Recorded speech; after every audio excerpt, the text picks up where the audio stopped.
Good evening and welcome to Roman of the Empire. Before we get started on tonight's movie, The Keep, I do need to read a disclaimer so that YouTube doesn't ban me for the rest of my life. The Keep, 1983, is a horror fantasy film featuring Nazi characters as part of the World War II era plot. Nazis are depicted negatively and face supernatural punishment. This video is for review, criticism only, not endorsement of the Nazi ideology. Viewer discretion is advised. So any memes, humor, all that shit, it's sarcasm. Just go with it. That's what the disclaimer is for. So YouTube, please don't ban me. And for you watching later on, please don't report this because that just means you're stupid.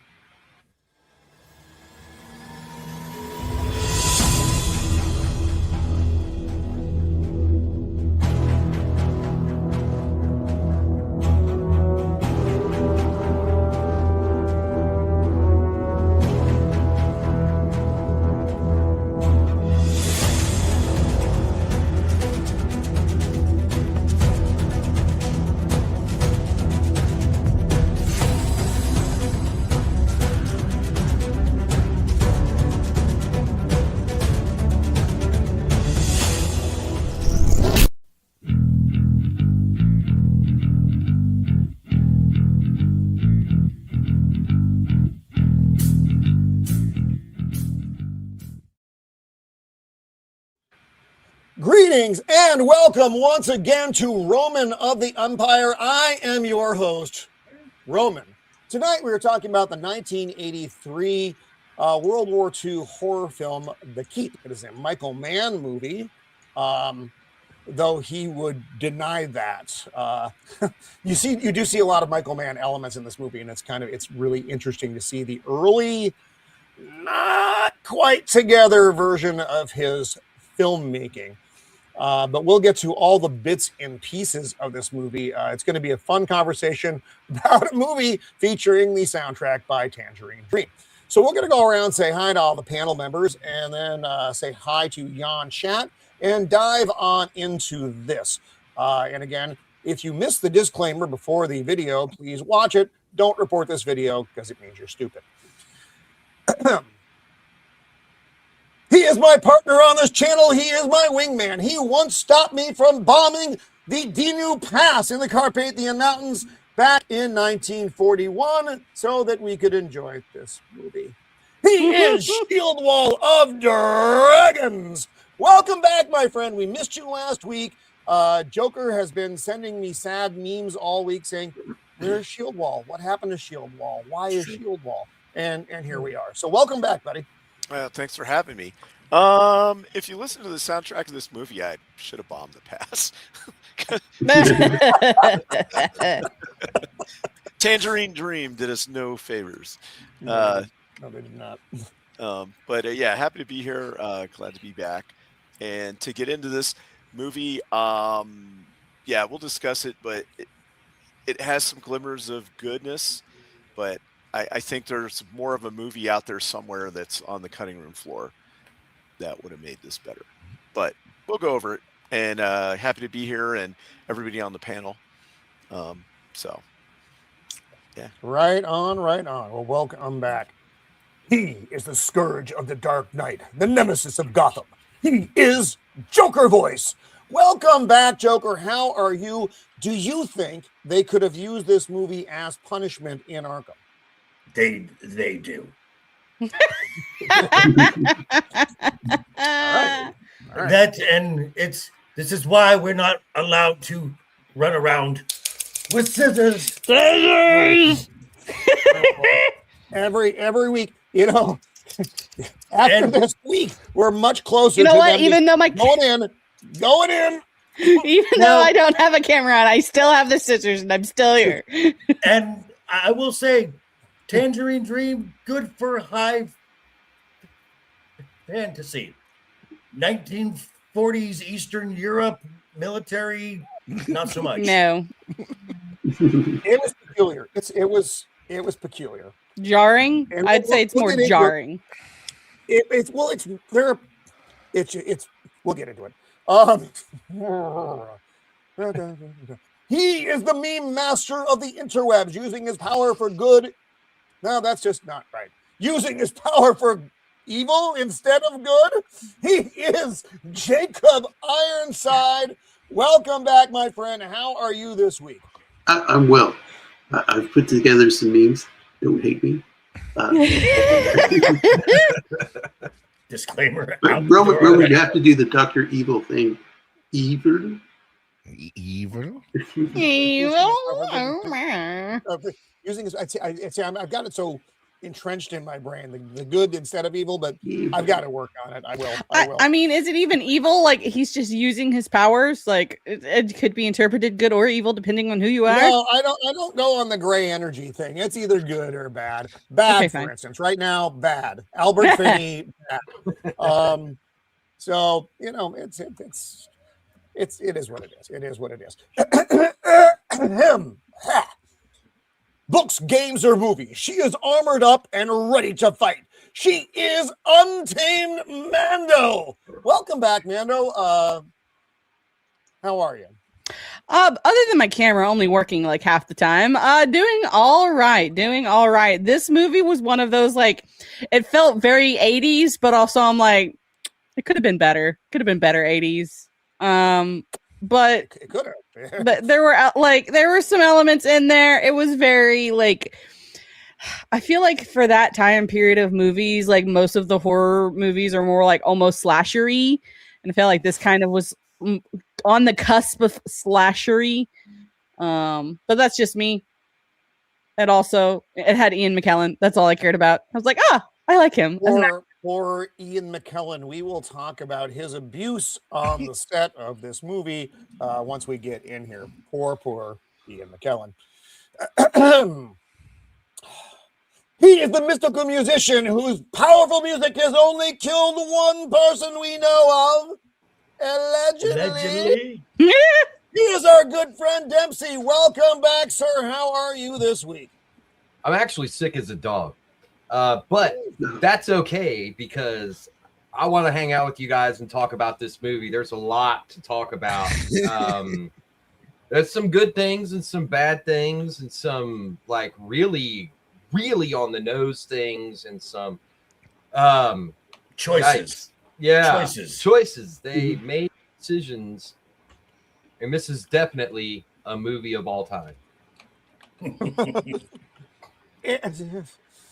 Yeah. Well, all you need to do is be touched by the dark side looking dude, and he can cure all your ails. That's right. Or That's right. or not. I mean, I guess there's a lot of things that going on with him. He is odd. He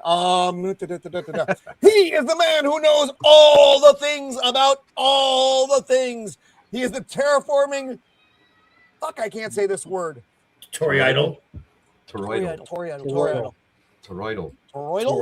Whatever. You know, you can put cream on that. Terminator. He is our good friend Matt. Welcome back, sir. How are you this week? It's good to have you with us. I'm doing very well. This movie is based, and I use that word very loosely, on a book, which is the beginning of two great series of books by F. Paul Wilson, who is born in my hometown, Jersey, New Jersey, by the way. And they're both great, and they both conclude in the same book, Night World. If you want to, it's a kind of an urban fantasy Lovecraftian setting. If you love that sort of thing, F. Paul Wilson, you start with The Tomb. You start with The Keep, and that gets you through both series. You'll find them. The one thing I will say to people is make sure you get the revised editions of the books because he edited them to make them a little more editorially compliant with some later stuff. No, in the sense that when he first wrote the first two books, he wasn't thinking of like the big picture, so. Oh, so it made him a little bit more cohesive. Yeah, you know how Kishimoto modified Naruto later with retcons and stuff Son like of that? a bitch. Mm-hmm. That's next week. Son of a bitch. Yeah. There we go. You knew it was going to come up at some Satisfied. point in time, Roman. You I'm knew happy it. we got the Naruto tie-in. Yeah. There we go. My body's ready, Kakashi Sensei. Oh my.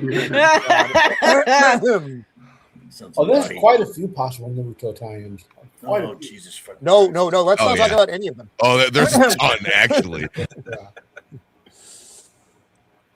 Musician, pop culture aficionado, YouTube prostitute, ex-crusader, man of the people. He is Sammy Threepeat. Welcome back, Sammy. It's good to have you with us. You look lovely. I don't say it enough. Thank you. You know, but please call me by my real name, Glaken Trismegistus. No, we were talking about this backstage. This movie either needed to be edited to fit the soundtrack, or they needed to edit the soundtrack to fit the film. There was too many times where the music was just banging, and then there'd be like guards standing around, just like looking. There's a lot of dead time in this movie. How are you doing, Yeah. Klaus? The director I'm just doing plays fine, the Heinz. Thanks for soundtrack and asking. doesn't care about putting stuff in. Yeah. Right. But I think Or- what Shieldwall said, there's parts of the movie that are just missing.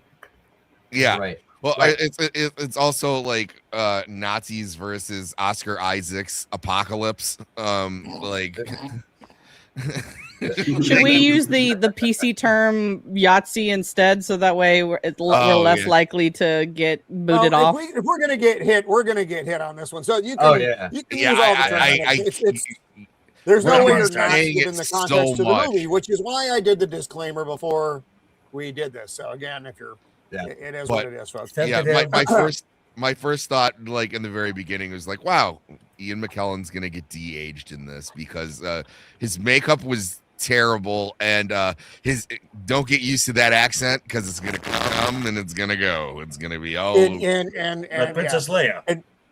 yeah. Lord. And welcome back. And every time they come on the show, I'm always surprised and pleased because every time we try to drive them away. It is our good friends, fuck my life, good friends from B-Roll Stage, Adam and Babs. Welcome back. Despite your better instincts, here you are. Well, I think you may have done it this time, Roman. This is the one. This is the last straw. This might be It's it. not just that you picked this movie; it's that you picked this movie and thought of us. And, Oh my! Well, here's the thing. I know you guys do kind of off movies. That's kind of We do That's a bad nice movies. way of We saying do that. But this is even over that This is- threshold. I'm Yes, still just a angry. little. There's How no- many I'm people like sorry. me and Roman had seen this movie before?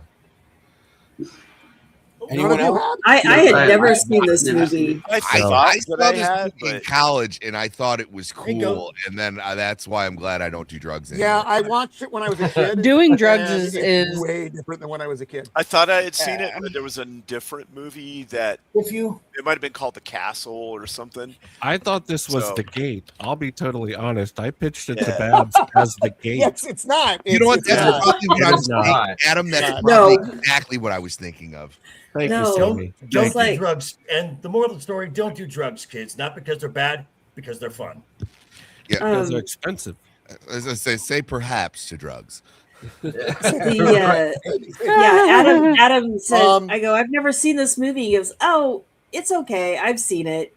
It's about these two kids and they kind of open a portal and we're getting into this movie. I'm like, I don't think this is the same movie. He goes, I have never seen this movie. Right. Oh my! Yeah, that's like when you Yeah. click on the Japanese porn my version God. of Ironheart. Not the You same. haven't- Not the No. same. Do you know how many No of my friends surprise. destroyed their records trying to play stuff backwards because of the gate? Oh my god! So, and let's say hi to the chat here. And again, if you're watching or over on X or on YouTube, please let your friends know that we are live, as we have been every Thursday at 5 Pacific Standard for the last 4 years. Our good friend, the Eclectic Goat, only do the Go! Oh, what's up? It's fine as long as you are hired. Man, It's accepted. I'm with you. cocaine's a hell of a drug. Let's see. You know what?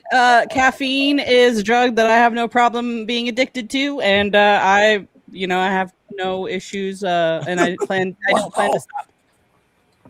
It's true. Wow, a lot of garbage in comparison. True. From Boosh. Oh, that seems harsh. That seems a little harsh. But true. But accurate. Harsh. He's out of line, but he's one of the best shows. They needed a German accent for the Germans. Yes, accepted, because they're some of them have accents, most of them don't, or they're peculiar, and we'll get into that as we dive into this hot mess of a movie. You know what this film needed, though? AWK is out there. I really like this movie. I would watch the director's cut because I would like to see the cohesive storyline. I'm not sitting through 210 minutes of this. I feel like they left in a bunch of unnecessary. Wait, there's a director's cut of this? No, it doesn't exist. That's the thing. There is not one. The footage is gone. Like, that's the problem. Yeah. Now, You know got could have really used. holes. What this film needed was the raw sexual magnetism of one Albert. Yes, it did. Honestly, it wouldn't I have was hurt. going to say enema, but I mean, we did have Robert Frosky. We did, and our good friend Lieutenant Giratina is out there as well. Welcome, sir. Welcome to everybody in Yon Chat. I don't know if any snuck in here at the end. I told him. I say this is a funny comment. This movie was great when I was super high and drunk 25 years ago. Yeah, that's what I said. I can see all of that working together. Before we dive into Meantime with Jacob Ironside, which is next, because it's always next.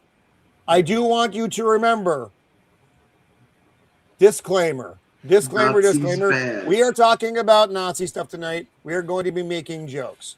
Don't get all fucking weirded out and shit and fucking ban the channel. So, but that being said, heavenly shades of memes are falling.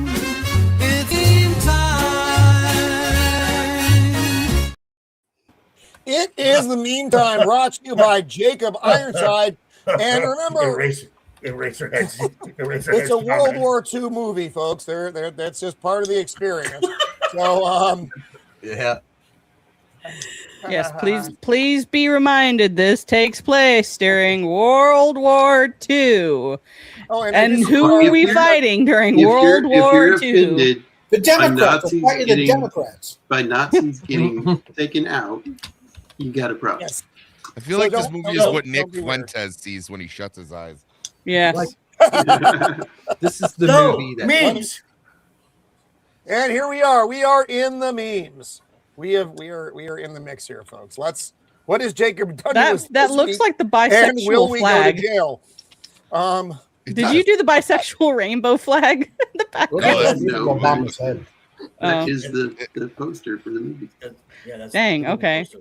There's some subliminal messaging. Oh, it is this is a new feature that Jacob is bringing to us. And this is actually very useful as far as the context of Wolfman is the bar by which we are measuring all of our movies now.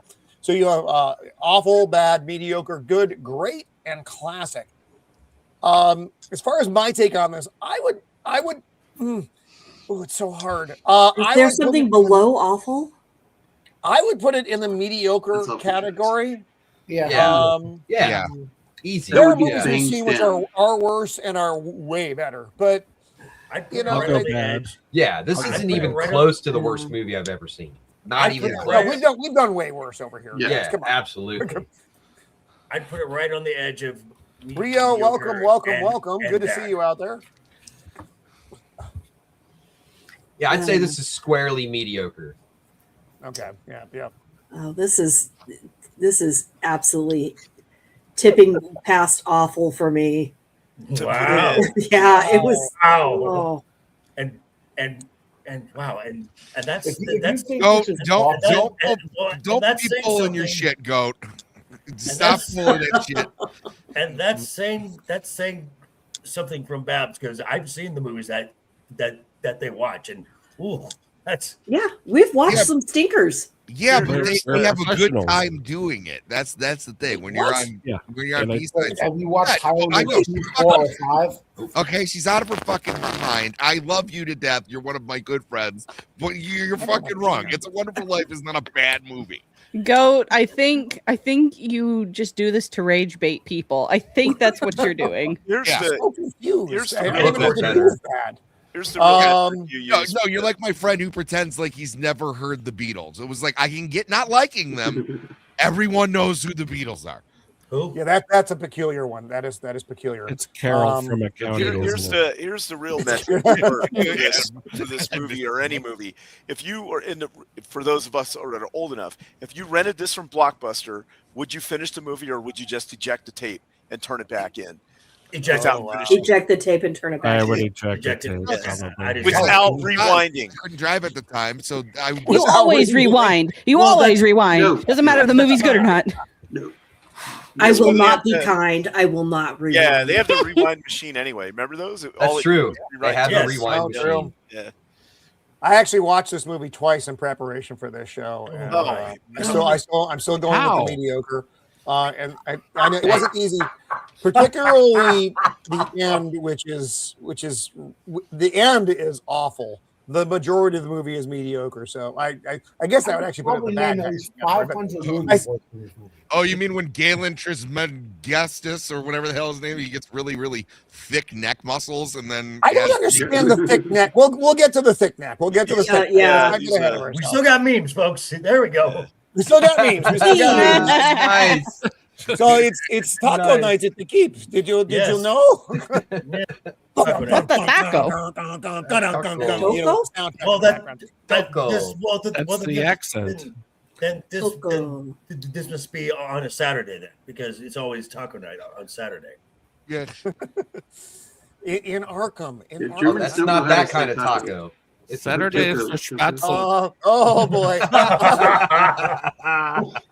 Oh my I'm trying to read my white power comic. If you watch the movie, that's exactly what it is. It's a propaganda paper. Mm-hmm. Yeah. Yeah. Oh wow, that's I mean, that's amazing. Still. worse. Funny. Madman. Shit. Nice. Yeah. Now this I'm Rasputin, allegedly. I don't know what kind of accent this guy was doing, but That's well played. It was neither It was Romanian American. nor German. Yeah. He was an American. He was full American. That's Robert Prosky. Yeah. And, Yeah. What other movies do we know this guy from? That he's Rudy. Huh? Rudy. Yeah, he he's was a in priest. Rudy. He was a priest there too. Yeah. Yeah, Maybe he's in he Hoffa, feels he's like in he Mrs. should have done a Doubtfire, different- He's in Last Action Hero. Yeah, he's been in a bunch. handful of films. He was so not good. He was not good in this. Allegedly. He was. Hey. Hey. Oh my. Oh, it's bouncing out of my. I just noticed. You even did her hair. Right? Hey, who's behind me? Great. Is that Babs and Adam back there? It's a ghost on my shoulder. No. Right? Very nice. Yeah, at first I that's thought good. his accent was like, oh, he's trying to maintain his cover. And I was just like, oh, wait, no, he's Nope. just having a hard time doing it. Right. Yeah, Right. and it's so bad. It's so bad. Every couple of words like Gandalf would slip out. Yeah, it you'd would. hear Gandalf, but and the rest of it was like this. What? It was like, what? you have to get out of What? here. Or I'm too old for this shit. You do know I was there 3,000 years ago. Oh god. That's my best Ian McKellen from this film accent. yeah. Right. Approved. Are we the baddies? Yep. Yes. Well, yes.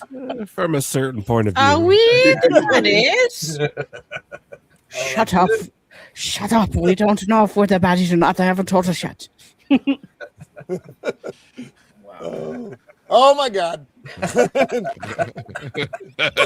Oh my. You make fun of my little head. Oh, that's great. I did have hair like that in high school. He He did look. You have hair like that now, or something. He looked weird as hell. Yeah, it might be just the angle they shot it from. Well, I mean, he was pretty jacked. Yeah. Well, this guy was. They did something to his neck in that final. I didn't understand. I don't even know what it was. All of a sudden, he got jacked up on the roids, and here we are. What other movies? He had like a cobra neck. He had cobra neck. Stuff. Oh yeah, he did a ton. I didn't get what this guy was. The latest Funny thing thing, it was a lazy Jesus metaphor. He's a traveler from everywhere. Yeah, the lazy Jesus metaphor. The second coming. Scott Glenn had an interesting year. He was sick in Daredevil. Right. Yeah. He was true. So he had this movie, The Keep, which it wasn't good. And then he was also in The Right Stuff. Yeah, he was in The Right Stuff the same year. He's in a lot of stuff. Which are really good movies. He's also, I believe, he's also in The Hunt for Red in October. Yeah, I'm just looking. Scott Glenn has been in many good movies. I'm looking at the year 1983. He was in this. And The Right Stuff. That's a jarring year for him. Yeah. Thank God The Right Stuff came out. You know, it was like thank God this didn't come up before like The Right Stuff because he might not have been in that film. Silence of the Lambs. Yeah, he was in He was in Sucker Punch. I remember. Yeah, he was the main guy. Yeah. Yes. Or whatever. They're like mentor, leader or whatever. He was guide. He was in one of the Bourne movies. I've only got 5 He was in Silverado. Yeah. Virgin Suicides. Firestorm. And he's a good actor. I like Scott Glenn, but man, this movie. Well, there were several did good him actors dirty in the movie. Oh yeah, there are good actors in this film. The one cat I get. Let's see here. Hang on a second. Let me get my. He was in Apocalypse Now. Old man in his paper lists. Holy shit! He was in the original Man on Fire before. Before what's his name redid it? Denzel, which was really good. Right. So the actors, so you got Scott Glenn as Glaken, which is a weird fucking name, but he's an alien. That's okay. Alberta Watson as Ava Kurza, and she did fine in this. I didn't think she was bad in this at all. Ian McKellen as Dr. Theodore Kurza, her dad. I love Ian McKellen. He is terrible in this movie. He doesn't even have. At least he wouldn't. There's nothing good about him in this movie. It's just everyone is terrible in this. It's the Magneto origin story. I'm telling you, this movie was a paycheck. There was a paycheck. Well, no, Jürgen Prochnow. Jürgen Prochnow as Captain Vorman. You mean the guy that never wore his uniform properly? The guy who never wore his uniform. Yeah, he was just a regular. Remember, those are the German conscripts, right? Part of the army. They're like they are the draftees, sort of. They got you are now in the army. That's what those are. I thought he was actually okay in this. I thought Gabriel Byrne did a decent job as the bad guy. Historical note, people. The German military was a separate organization from the actual SS. Yes. Robert I did like that. I did like that dichotomy of like the true believer versus like the guy who's just kind of got like common sense. Like I was drafted into this. You're right. I'm doing my job. Doing his job, fighting for his country, and again, and then you have the that guy's name again? The guy that played Gabriel, whatever. Prochnow. No, Gabriel. Gabriel Byrne. Gabriel Byrne. As Major Comfer. And you've seen Gabriel Byrne, obviously. Everybody knows who Gabriel Byrne is. You've seen him in 9 million things. Yeah, he's been in a ton of stuff. He's most notably Cool World. He was an Excalibur. Yep. D'Artagnan in Usual Suspects. Reflections. Melted action figure, Roman. I'll take it, actually. This was such a weird effect in a movie. I liked the eyeball and mouth red eye lights. Yeah. I thought that was interesting. I don't even know how they did it, but interesting thing. So, and we'll go out of the memes on this. The effects coordinator, whose name let me find here real fast. Just call him Mr. Smoke Machine because that was about 90% of the effects of this movie. Literally just smoke. Wally Veers. Wally Veers is the guy who did the effects on this movie. He died. about halfway making the movie. Totally and you can tell. That's You can tell. Yeah. All right, I know where. And then they brought someone else in. He's like, I don't know, fog machine. He was in Vikings. That's where I know fog machine. Exactly. I was just waiting for Scott Glenn to climb on top of a mobile home and play Metallica to drive Vecna away. That would have actually been cooler. That would have been better than what we that would have. I'm actually going to bring the movie up now and not do what I usually do and just start talking randomly for 45 minutes and then start diving into this stuff. Boo. So this is weird. Do you see how shitty this looks? This is from the digitally remastered 2025 version. I don't understand why it looks like every ass, penny is on screen. The red lettering was a mistake. The blue background was a mistake too. Yeah, this whole thing when they started it, that was a mistake. There's a Speaking of mistakes. But here's where the music is how bad it is because oh my god, it's open to the. It's illegible. It's you can barely read it. Yeah. So based on the novel by F. Paul Wilson. Yeah. F. Paul Wilson fucking hated this movie. He Sure, said we all the do. only good thing about it was that people read the book because they were interested because of it. But and apparently the screenplay by Michael Mann was far more in the book territory than the final script ended up being. It was also 3.5 hours long. Well, then the final movie wound up being, like I said, there's. But wasn't it directed and produced by him? So where did that get lost? No. You're asking questions I can't answer. It was probably because they cut out they wouldn't fund certain things after seeing certain things. That would be my guess.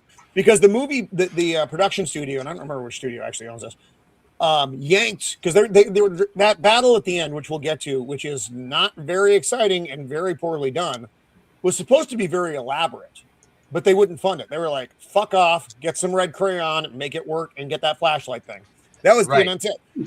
This movie, weird. And there's going to be some scenes like this that I want to talk about. The Usual Suspects, also a fucking great movie, Boosh. This is like a bad Miami Vice scene. You get the tires, the vehicles, close-ups, the vehicles, close-ups, the vehicles, and the music is kind of pounding in the background. It's just an interesting piece. It's a barrage. The music is just relentless. Yeah. But like many scenes in this movie, this opening scene goes on for like fucking 45 minutes. Yeah. It's retarded long. Yeah. Realistically, there's a good hour and 15-minute movie here. Like, maybe I don't understand why they hover or linger so long on every shot. It's kind of crazy. They could have cut good 20 minutes out of this movie and not affected anything at all. Nope. Right. Not one I tiny feel like bit. a better editor might have been able to kind of like make this at least a more digestible movie, like having a good editor to edit out things and stuff. But like, I think this movie died in the editing room. You can't give it a Well, basically I suppose nobody's going to be walking out of the theater if they're all falling asleep, right? What basically happened is he made this, 210-minute movie, right? The studio said, no, way too long. It's got to be whatever. And for him to get his paycheck, he had to give them something. Right. And then he gave them something. And he gave them something. Cut some more of this out, like this and that. And so he just did what they said to do to get his paycheck. Hey, I'm going to ask a question. Is that Baron Harkonnen? Because that looks like Baron Harkonnen. It does. No, that's the guy that played that Mentat. Okay. That's the actor. Yeah. Right movie, wrong. Yeah, exactly. Yeah. He's the one that has to milk the cat or whatever weird thing they make him do. I think he milked the cat in this movie too. Oh my! But what's crazy is Mann goes on to, so he did Thief before this one, which was a decent movie. And then he goes on to do Manhunter, which is okay. Yep. Then he did Last of the Mohicans and Heat. Like, banger one after the other. So, what's been happening, which they barely explain in the movie, is these Germans are going into mountains, checking to make sure they don't be infiltrated through the mountains. And in this one little village, soldiers are just dying for no apparent reason. Right. Yeah. So they think they're being attacked. Yeah. So that's kind of what's happening, why all this is going on in this village. Right. So a Romanian village filmed in Wales. One thing that's interesting is that they're there in Romania, but they're not there as like occupiers. Romania was their ally. Yes. Well, let's be clear here. This village is 2 houses. Yeah. You call it 2 houses. Yeah, They call it a village. And if you see some of the shots angled off of the front of the keep, there's a barn. There's a barn. There's a church. Equivalent to the trailer park or in the Last Starfighter. Right. But look, you've got a house. These are basically and a church. And then down that road through the cut, there's like a couple of houses on either side. And then if hotel. you see where that road goes to the left there of the little, like if they were to take on their left or whatever, on our left on the screen, that's where the barn is. But yeah, that building next to the church, that's pretty much it. Yeah. That's the hotel. Yeah. Like the one room that they hang out in is that One room. upstairs window, which is obviously not the same building that they're in. They didn't shoot that in there. That's on the set or something. It is funny though. Like it doesn't matter. Who goes to the hotel in this village? Yeah. Well, every time something happens in window. the town and they run out, like 45 people run out of like 2 buildings. You're like, what? Right. Yeah. Right. Look, I mean, people in small cars getting out is a thing. Why not a town? Yeah, clowns do it, right? Yeah. Yep. Clowns. So the production designer, John Box is his name. He has 3 Academy Awards under his belt. He did Lawrence of Arabia in '62. Not for this one. A Man for All Seasons in '66, and Oliver in 1968. Interesting. He also did Dr. Zhivago, Nicholas and Alexandra, and A Passage to India. Same motherfucker who did. So did he, subcontract this shit out? Because this looks like ass. These are all good questions. These are Did all he good have a questions. stroke? He's like, I did this movie and this movie and this movie, and I did. I think what maybe happened was he probably owed a favor to some guy. Someone owed favors, and this was done with favors. I mean, they had some pictures of him. So what they're saying to be is, fair, so what you're saying That's a is, good shot. so what you're saying is this movie he would not put on his resume. No. Okay. I mean, This maybe is the most they. interesting shot, I think, of the film. Is the keep itself, which doesn't exist. The keep looks really cool. That That is ravine, cool. whatever, and then the bridge going across. It's a neat looking. That is the neat looking part. The village itself looks like when you go to Disneyland and there's a little kids area, and that looks like somewhere you'd buy churros. That's what the village looks like. No, it looks like when I you go to Epcot and you're like, you're in China now. Yeah, I like this set. This part, I thought the this was interior of the really keep cool. is cool. yeah. Gee, bunch of Okay, I thought it was really, really boring. Sorry. Well, No, it's I like boring, this but part. visually it looks cool. Right. Because it like, I doesn't believe look they're like in a it. keep when they're walking around this place. Right, but it also it looks more like some kind of weird temple. right. I mean, because than a God, keep. That's what Adam said when we were watching. He goes, "This looks like one of those fake temples that they will put up in Japan for tourists or something like that." That's what this reminded me of. But when they build but- Easter Island statues. Yeah, and yeah. but what, okay, but, And then we have Alexandru, aka I called him Mr. Cryptic because any question he would answer, he would give like the vaguest, stupidest answer. Right. Like He reminds me of a villager in like Dracula or something like that. Yeah, like take the cross. Yeah. Villager so, A. You cannot stay here. Which speaking of, the when's your first clue? When's your first red flag? There's a bunch of cross-like symbols, silver. Yeah. In this entire place. I mean, like all over this place. I'm like, Yeah, there are. I think it's 108 of them, if I'm not mistaken. Yeah. Well, no, there are a lot of like stuff like that in old European castles. Right. And why? And why? To keep the evil at bay. That's what Silver does.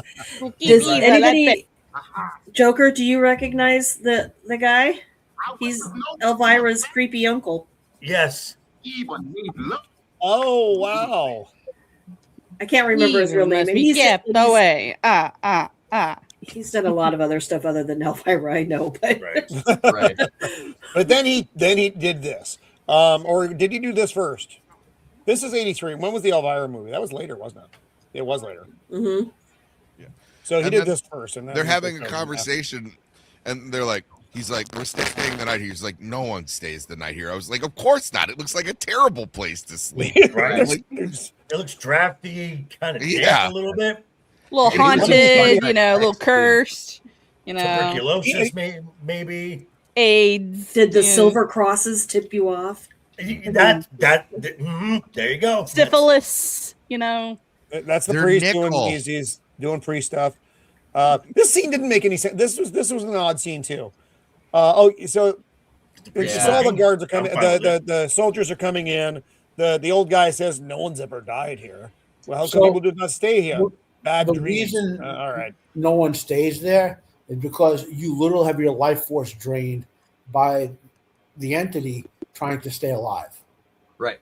Really, he was in Star Trek 6. Yeah. Yes, he was. Who was he in Star Trek 6? Let's see. Where the hell? I was just looking at it. What the hell happened? That's He was interesting. Klingon commander. Oh, that's why he doesn't have the lobster on his forehead, so I don't recognize him. Right. Yeah, So the scene with the priest, this doesn't serve any purpose at all. no, What? not at all. He was the prison guard or the prison. Okay, I can actually see it now. I can see it now. So the people of that village, I'm jumbling things here, but they're descendants of Glaken's people from thousands of years ago. I And just they thought know- that You don't get that in the movie.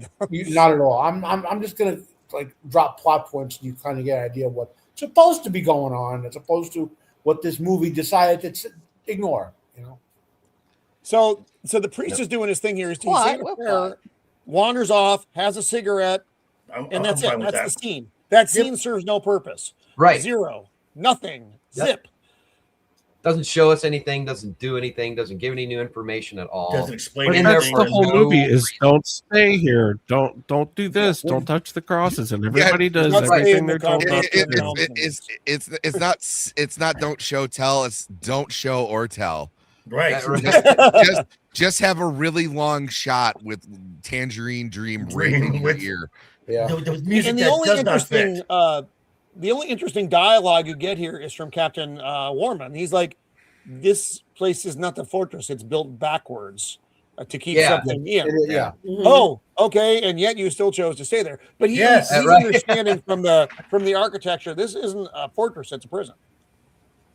Right. You can't stay Right. here. I'm going to look vaguely at the wall for a little Right. while. Because if You can keep talking. if you look at it, there's no battlements, there's no outside windows, there's no arrow loops, or But there's a lot of silver crosses. right, and there's a Oddly, big odd thing though. and also if they're supposed to defend the pass, is there another opening somewhere to where people can come from another direction? It looks like a box. See, a canyon. pass. Yeah, it's Right. a box Like canyon. it's back in a code. Unless Right, does the keep go through the other side of the mountain or something? No, It doesn't kind of doesn't built appear on that the way. mountain, like it's more in the book. You get to see it's more carved out of the mountain than anything. Oh, the keep. Well, interesting. Yeah. This was It's this like it's most bigger of on the inside than the outside. Whoa. like the chart. Now, So, Oh I don't know my. if you noticed, people, but that thing they come across looks like a sword hilt because in the book, Lincoln's supposed to have a sword, not a staff. Okay. Oh, Why would with they the change weird- that? with the weird flashlight thing that folds the wings yeah, on it. the tail. That's funny. Yeah. I wonder how many stars the keep will get on TripAdvisor. Lightsabers brought to you So- by Maglite. So These things resonate with the sword hilt / staff piece, whatever it is in the movie, and make an energy barrier that Molasar can't pass because the energy itself is inimical to him. Well, and one of the reasons why the knights' swords were shaped the way that they were traditionally was so that they could hold them upside down and pray with them as a cross. Right. Well, yeah, but he doesn't. The symbol means nothing. This is pre-Christianity, Agreed. and I guess It's I'll weird because spoil they it, just showed Jesus and Mary on a mural in the last shot. but Molosol, whose real name is Rassilon, was sort of the leader of what you would call the side that would make life bad for us, and Glaken was a leader of what you call the good guys.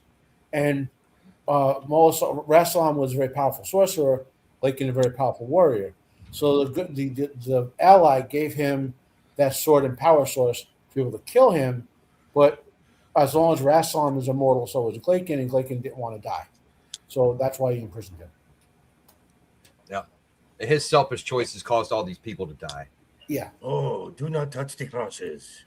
Yeah, don't touch the crosses. That's the whole gist of everything you decide. Don't touch the crosses. Never touch the crosses. I mean, yeah, it's been like dun dun dun when that happened, because that's how obvious and on the nose all this was. It's very on the nose, yes. Yes.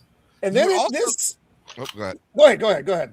No, but I'm saying you would also think that what Matt said, that if these people like descended from like this angelic character, there would be something that like stands out about them. That was like they just look like weird Romanian villagers. Well, you know what stands out about him? Powers on his own. He's 45 of them in two houses. And their houses are extra dimensional. That's right. Yeah. One of them tried to sell me a Ford Escort the other day. Oh my! All right, soldiers are getting creeped out by the wind blowing. Okay.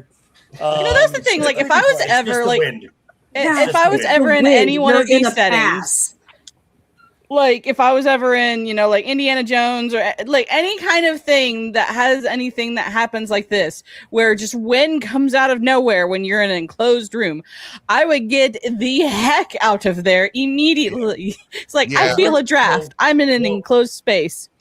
I am leaving now. Goodbye. Also, they focus way fucking long on that light. Okay, it's like, we get it. It's blowing around. It's annoying. Right. Oh yeah, and this next scene again. Things take too long in this movie for reasons that don't make any sense. So the soldier sees this cross light up, which on its own should be peculiar. Right. At least. Should be like, a little okay, odd, maybe little weird. Go. And then, okay, now this here, this like slow-mo, the flow kind of flowing out, the 1970s roller rink music going on. I'm like, what is this? It's just weird. Yeah, no, it is. If this would have broke into Xanadu. Yes, Bush. Yes, the long establishing shots are so bad. And it's almost wait, Zack Snyder. Melisor broke wind? Yeah. Pardon me. He abuses it the way that Zack Snyder abuses slow-mo. It's like, we get it. Yeah. Well, he is and basically the soldier just goes a and he giant part scrapes for a the little first bit half off, of and he's like, silver. It's silver. Yeah, that's what silver does. Silver doesn't glow. It glows. Silver glows. Silver does not glow, my friend. No. According to this movie, it does. Well, it's that soldier. To be fair, not till the end of this war will they be familiar with radioactive elements. Yeah, intimately familiar. Like I said before, it's glowing because it's linked to the power source. Right, but they don't know that. They're just regular guys going, who should be asking, why the fuck is this silver glowing? Glowing. We don't know this either. By the way, that would have made silver the most valuable metal ever. Men wouldn't have had to invent fire. Because all they need to do is just walk around with silver. Dude. Another thing the movie doesn't bother to explain is that Rassilon is attacking them in their dreams, like trying to sort of they left that out. Open this up. You see some of that later, I think, but don't explain. Yeah.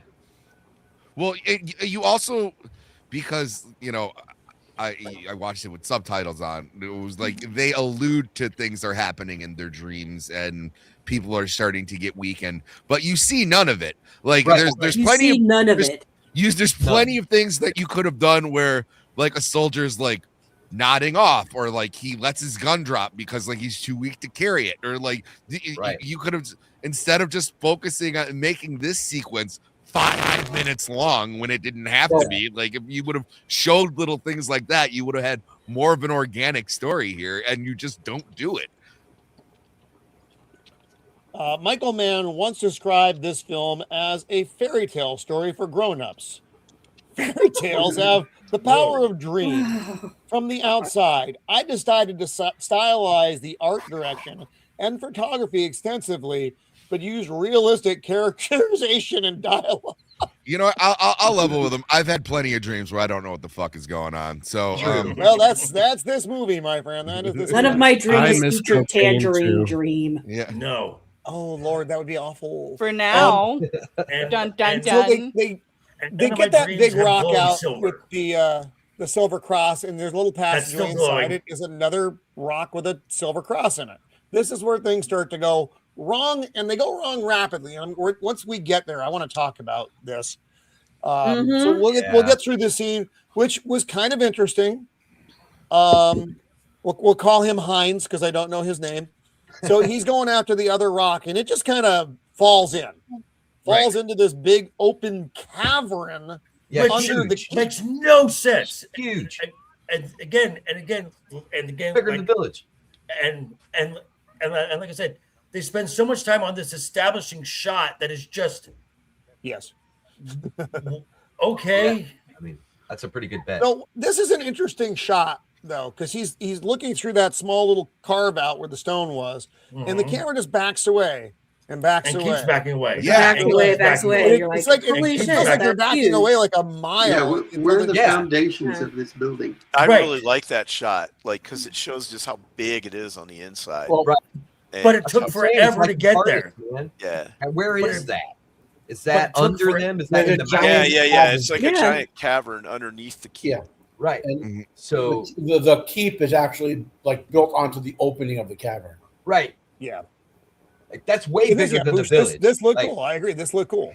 And then you had this weird energy thing surge up and go through these whatever kind of Stonehenge thing. I was expecting those little guidepost things. I thought those little midget dudes from Phantasm were going to go through there. Good. That would have been nice. I would have been all right with that. And again, thanks to. But again, that set looked cool. It just took forever to get there. I mean, it did. And we're like, what, 15, 20 minutes in, and we finally get to see what's happening? And yes. So again, everyone, thanks to everyone who's watching over on YouTube and X tonight. Please let your friends know that we are on, and we are talking the World War II horror movie, The Keep. Make sure to watch the World War II movie. I don't know about it. Yes, and please watch the disclaimer beforehand. So this must be, it's like a microwave because the guy crawls in and he comes out not hey Hans, not you've doing well. lost weight. Yeah. So that He lost energy, 7 whatever that pounds. energy thing was, came up and sucked all his life force Really out. blew his mind.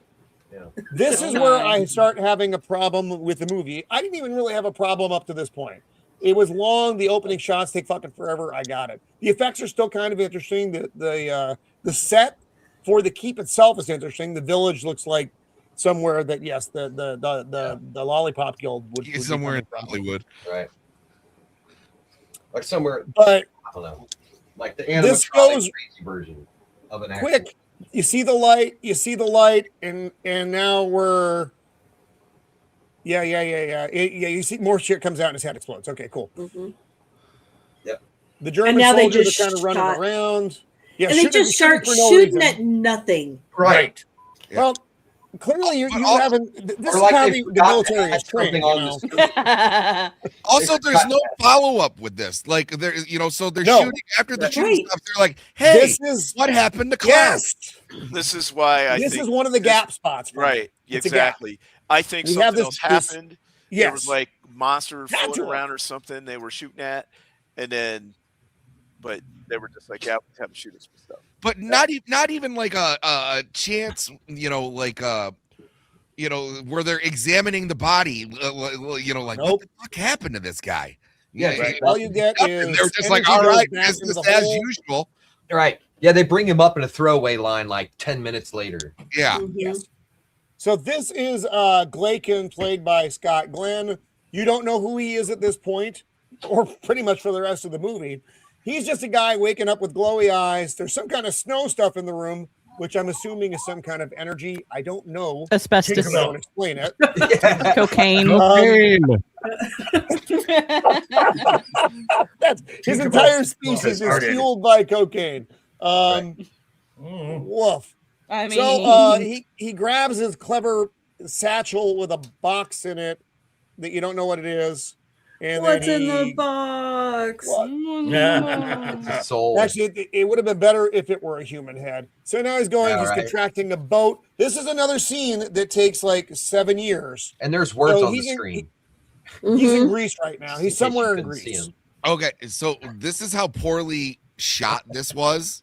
So when they pulled the guy out and they didn't really show like his body or anything, when that guy's eyes started glowing, I was like, oh, it possessed him. Oh, you thought it was back in the other shot? I thought he escaped from the keep and he was just now wandering around in the woods possessed by this thing. Yeah, and I thought he's he gonna was come back. Gonna be like a zombie and it spread to other people. Yeah, something like that. Yeah, it wasn't that cool. I mean, no, that would make sense. This movie would have been a lot better if it would have had some aspects of the Life Force movie. If there was a zombie in it, it would have made the movie a lot better. You're right. Yeah. So all he's doing here is trying to charter a boat. In this scene with the boat, again, much like the opening scene with the half tracks, the German vehicles, it takes fucking forever. Yep. It was weird. Boat. Look at that boat go. And then now you're back in the keep. Yeah. Now you're back in the keep with magnifying glass. Warman, with Captain Warman. Mm-hmm. He's bored. He's got nothing going on. Jiggling his thing. Oh my! And then this guy comes in and he's like, "We've had another one die. That makes 5." But it's like, Also, I want to know, how do you get from Greece to the Romanian coast? Because isn't there like a landmass through there? Right. Yeah. You're asking too many questions. All right, I'm sorry. That's my bad. You know what, Babs? This is not for you to know with your skinny neck. If you start asking too many questions, this whole thing comes on. Hey, we're on a boat to Romania. Don't ask the questions, or you may have to give an answer like Venezuela's in the southern hemisphere. I'm just saying. You can. You got to go through the Bosphorus Gap at Istanbul. It's the only way. Yeah. Like you can do it, but you got to go through like Turkey, and there's like a. There's like which is lovely. This time how do you get to the Black Sea? Because the Black Sea is there's a canal, like a gap that goes between the city of Istanbul on the isthmus, so you can go from Greece all up into there. All up in there. All up in there. What do you call it? Jason and the Argonauts. They think that the real story of them is that they went somewhere up near the coast of Georgia on the Black Sea and found the golden fleece. That Georgia. Yeah. They went all the way across the Atlantic. But you can get to Romania on the Black Sea coast, and it's Costanza or whatever he said. So, but you got to go through Istanbul. Yeah, no, it's a city that he said. Costanza. It doesn't really matter. Yeah. Constantinople? No, Constantinople is where Istanbul is Istanbul. You can't go back to Constantinople. Yeah, even old New York was once New Amsterdam. Why'd they change it? I can't say. I can't say. Maybe it was like better that way.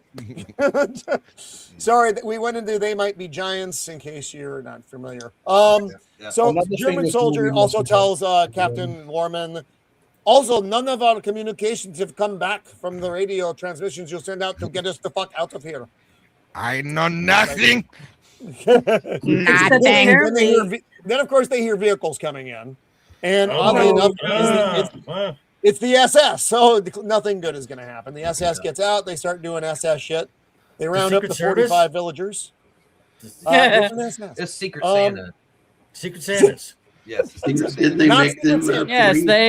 they know what Santa's going to give you for a present.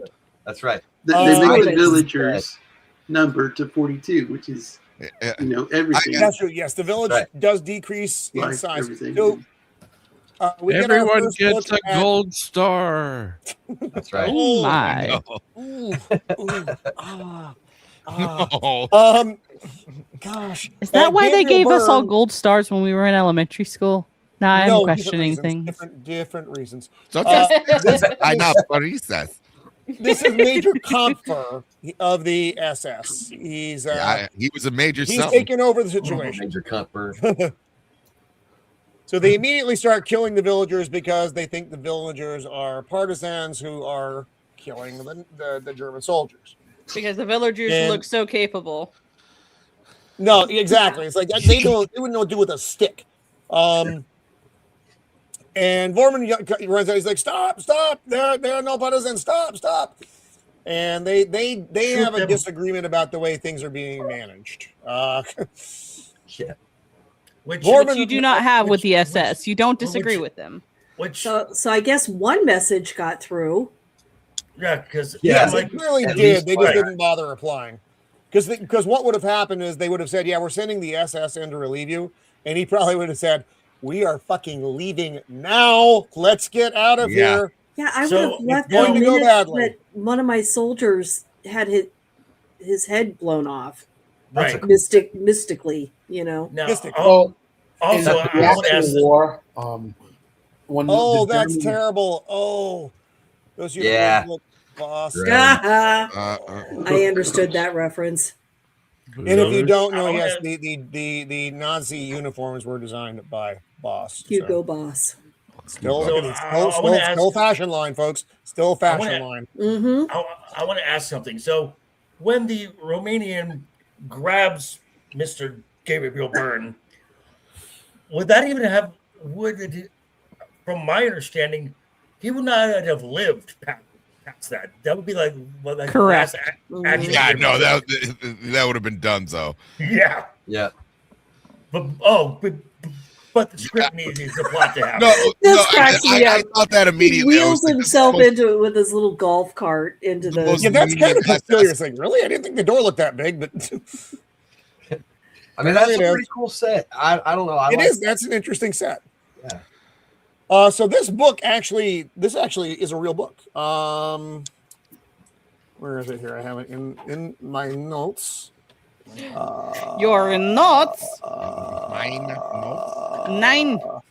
notes. What they're trying to portray here is that it's an anti-war book or something like that, isn't it? A guy, not see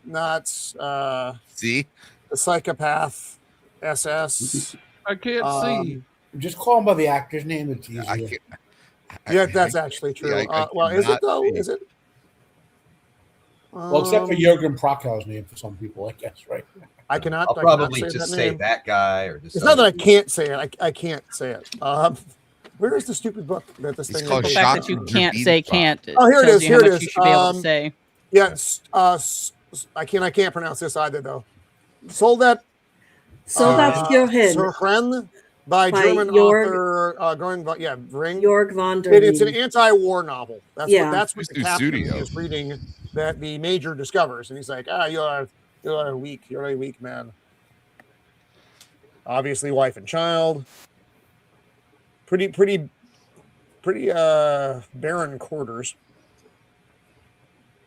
And he comes in and they have a talk. Well, you find out why he is so brazen with this SS officer that it was like no fucking way this would happen.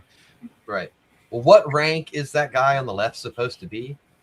So the Joran, he's a captain. He's an 03. The guy, the SS officer, is an 04, a major. Gotcha. He outranks him.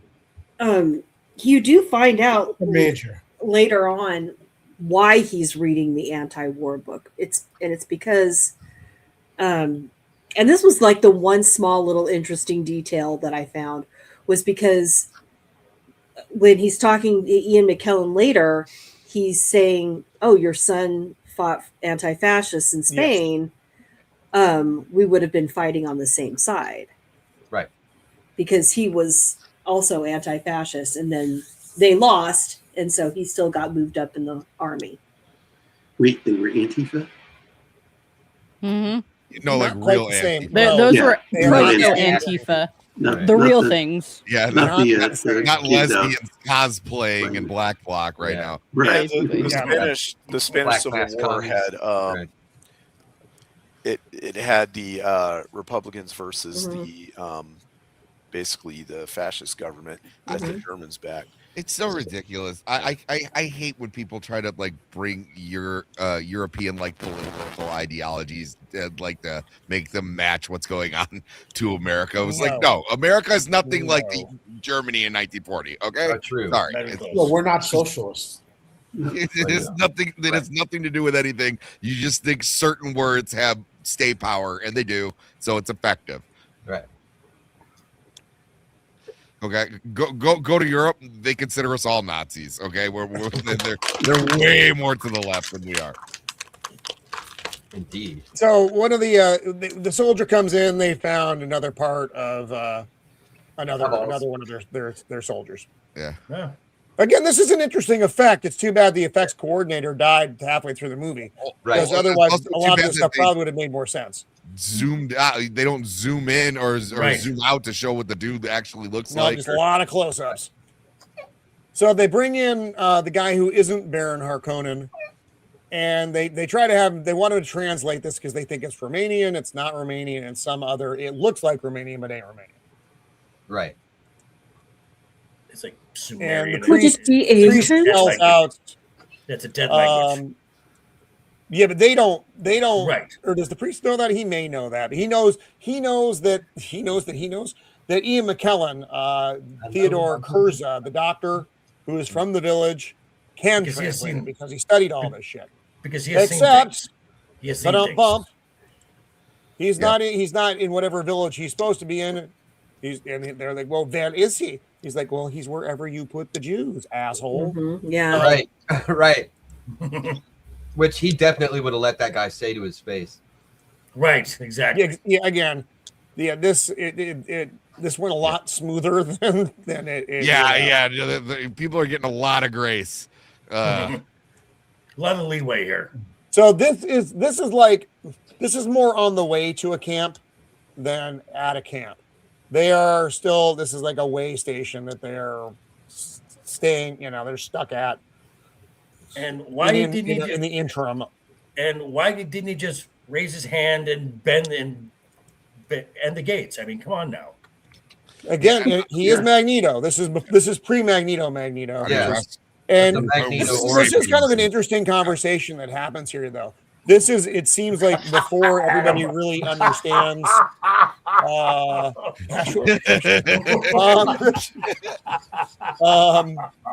my. Before they know what's happening in the camps, they don't know because they're having a conversation. They say there are farms and things when we finally get to this place they're sending us to. The farms. He's talking Farms. to the Jews, all the camps. It's like, oh dear, you don't. Just like the farm you send the puppy upstate to. Yes. Don't talk about that He's living farm. his best life. Not so much. Magic's doing This fine. is another He found a new family. This is another poorly done scene. Scott Glenn, Glaken, the character with the glowing eyes, is clearly off the boat and riding a motorcycle through the woods to a border. I'm guessing this is the Romanian border. You're not Captain America. It just goes kind of quick. He's like, "Where are you going?" The pass. How far? And like why that are they matters. including the book when you see He mentions the keep. He says, "I'm going to the keep." Yeah. But in the book, when you get his traveling scenes, you're getting like flashbacks to the past, explaining the story. I'm not going to bother to do that with these scenes. Just show him like there. Like there's no point. This is a pointless scene. Like other than to show that he has like it was completely pointless. They gave him powers and he has none. What's up, Blair? Hey, Blair. Oh, hey, Blair. Blair. Hey, buddy. Good to see you. Blair. So he does the glow and eye thing. They freak out, and he just continues riding. That scene. I wonder why. Serves zero purpose. Right. I will say his makeup looked good in this shot, so much so I was like, "What fucking year is this made?" because I was like, Ian McKellen would not look like that. But No. like when you see it in the light, it doesn't look that great. But like in the keep, it looks all right. So the thing is, Ian McKellen's character, Dr. Kurza, has some kind of degenerative disease. He's only 47, but he's aging scleroderma and poorly. Yeah, with gangrene in his hands and shit. So we talked about how his accent comes and goes. I feel like when he's channeling, we need to talk about this. He's trying to do a Harrison Ford impression. Don't look, Marion. Ian McKellen, get out of here! Went all in on this. Get out of my keep.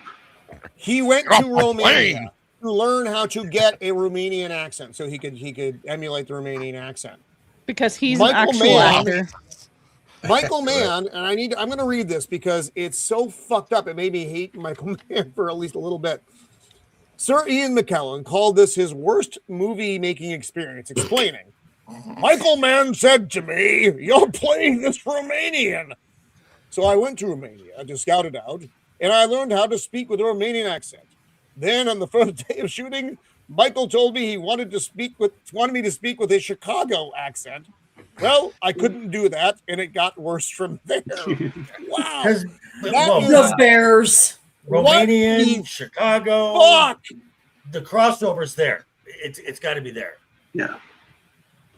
It doesn't. Yeah. What? It doesn't make sense. It just does not make sense. Yes, because his voice sounds like I don't know why he didn't make them all have accents in this movie, because then everything in this movie was doable as far as accents went. They're not particularly difficult accents to pull off. Even if they just spoken, if you don't speak the language, everybody's British, that would have been fine. That would have worked just fine. But they don't do that. You instead get the weird priest with no accent at all, and then you get Ian McKellen and his fucked up I don't know accent. It's the just power of cocaine compels you. The power of cocaine compels you. I want you to so he repeat after explains me. it's 500-year-old. The language has been dead 500 years. It says I will be free. Oh, Boosh. That's a lot of letters for I will be free. It is. It's Bucharest, Illinois. Yeah. Honey. Oh, hey, I didn't realize our friend Watcher has snuck in. Welcome. Good to have you here. What does it say? Yeah, so we go back. Well, let's see. Part. I will be free. That's all it says. It says the Bears are going all the way this season. I was saying, it was like the one part where it's the most prevalent is he's looking at Radu or whatever the guy's name is, and he stands up, and it's Ian McKellen, right? And he's like, "Who are you that I have to prove myself by killing my child?" And he goes, "Get out of here!" What's going on? He had a stroke. Okay, but now, for saying I will be free, that's a lot of letters. That is a lot of letters. That's a lot of letters. And immediately the SS major's like, see, there is a partisan here. And Ian McKellen's like, well, if there are, he's writing in a language that's been dead for 500 years. Okay. They're complaining about the cold. He'll get gangrene, blah, blah, blah. Right. Also, everyone was told not to stay in here. Right. Right. Yeah. And here we are. Five guys have died. You guys talk amongst yourselves for a second. I'll be right back. Right. Do all your best Ian McKellen accents with the scene right now. No, I don't have any. Same one I've been doing the whole time, right? Yeah. I want to pass. Gas. Where's the tinkler? Guys, I gotta go. I might not be back by the end of the show. Okay. Okay. I'm okay. I gotta do something with my nurse. Take it easy, buddy. The movie is problematic, but the book series are not. So, anyone who likes to read, who likes urban fantasy, Lovecraftian stuff, start with this book. It's way better. Do you get anything, Matt? And otherwise, I might or might not see you guys later. Have a good rest of the show. Take care, Matt. All right, later, man. Hey, Matt. All right, Matt. Have a good one. He says, you homosexuals and your dongs. Me and Charles started a school for the gifted in Chicago. Nazis are amazing creatures. What part of Chicago are you from, sir? Charles He's not has a actually system disabled. gauge. Walking is for suckers. He's just smuggling a watch right now. An uncomfortable hunk of metal. Right. No way. And then you got Proto Hagrid. Proto Wow. You're Romanian, Ian. Yeah. You're a But I tape don't player, have Harry. a Romanian accent. Yeah. But I identify as a Chicagoan. In Roma did say he said this was his worst movie experience. I think The Hobbit takes the cake, where they have that scene where he's like freaking out in the blue room because there's no set. There's nobody there. He's nothing. Just poor old like 88-year-old Ian McKellen. Just He's looking back and like, let me tell you about bad movie making experiences. One time I was I in did this a film called film. The Keep. The Keep. Proto Haggard. You made me pee in the tub. I laughed so hard when you said that. You're a Nazi, Harry. What's that in the background? What is Am I happening? hallucinating? What in the world? What is that? What is I happening? don't know what What's- that is. What is that in the background? I don't know. What did was someone that? just end up in the Yeah, end I of was The hallucinating. Shining? Right? We have now been transported to someplace. I wish. It's just a picture of Right. Jacob next to Ian McKellen, just like smiling like he's always been there. So Here, let me help the priest did this intentionally to get him out of the camp. Uh-huh. That was his goal. That's all this is going on here. But Kurza asks, she's like, "So did you write it?" And the priest is like, "No, Harry, I didn't write it." And then he thinks, "Oh, that's odd." I'm not a parcel tongue. What language is that? I think you are in the wrong fandom. Speak, friend, and enter. Their room left. So he throws a cross at him, kisses the daughter, and the Walking around alone. this is not wise. In it's Never for wise. so many reasons, you know. Right. Yeah. So she's getting spooked out by the keep itself, which it makes I can sense. smell the But she walks Aquanet, through too. the mess hall. I can smell the Um, Aquanet too. Right? Yeah. Yep, and all the soldiers are hassling her, which is not shocking. There's I think one of the junior officers in there is like, "Hey, just knock it off. Get back to work. Eat Right. your food, whatever." And then she leaves, and this is one of the least surprising things that happens in the movie. Oh, darn. Right. Wow. The Nazi Yeah. attempted rape scene. Thought it was funny. And- They ripped her shirt off and there was less skin showing. No, there's another shirt. What's under that cardigan? Right. Another cardigan. Yeah. Yeah. And then this force works its way up. The passageway, and everybody's head blows up, except for the girl, of course. Now I like that eye effect. I thought that was interesting. The I was glowing eye not effect? Expecting that, yeah. Again, Just the that's smoke why like I that. thought the dude in the woods is possessed. Yeah. Mhm. Yeah, they did a terrible job of explaining that part of it. Yeah. Like just awful. They did a terrible job of explaining all of it. It's- Right. it's Yeah. Yeah. from start to finish. Yeah. Smoke machine. It's Imagine agony. that. Yes, this is the smoke man, the smoke Sorry. monster. The smoke monster. And then we get, and then we get like this weird, phantasm Brainiac 7 looking thing. Right. Yeah.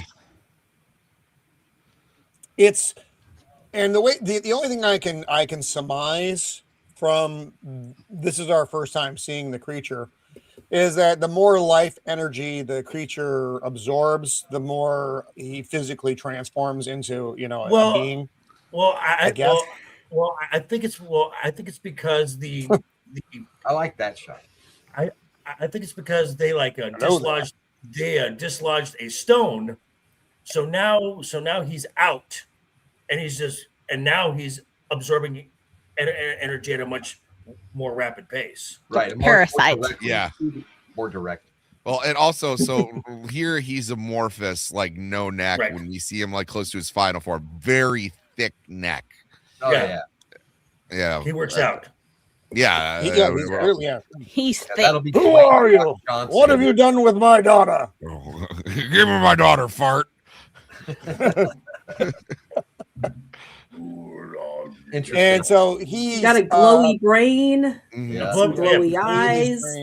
I didn't hate this effect. So I thought this was fine. Agreed.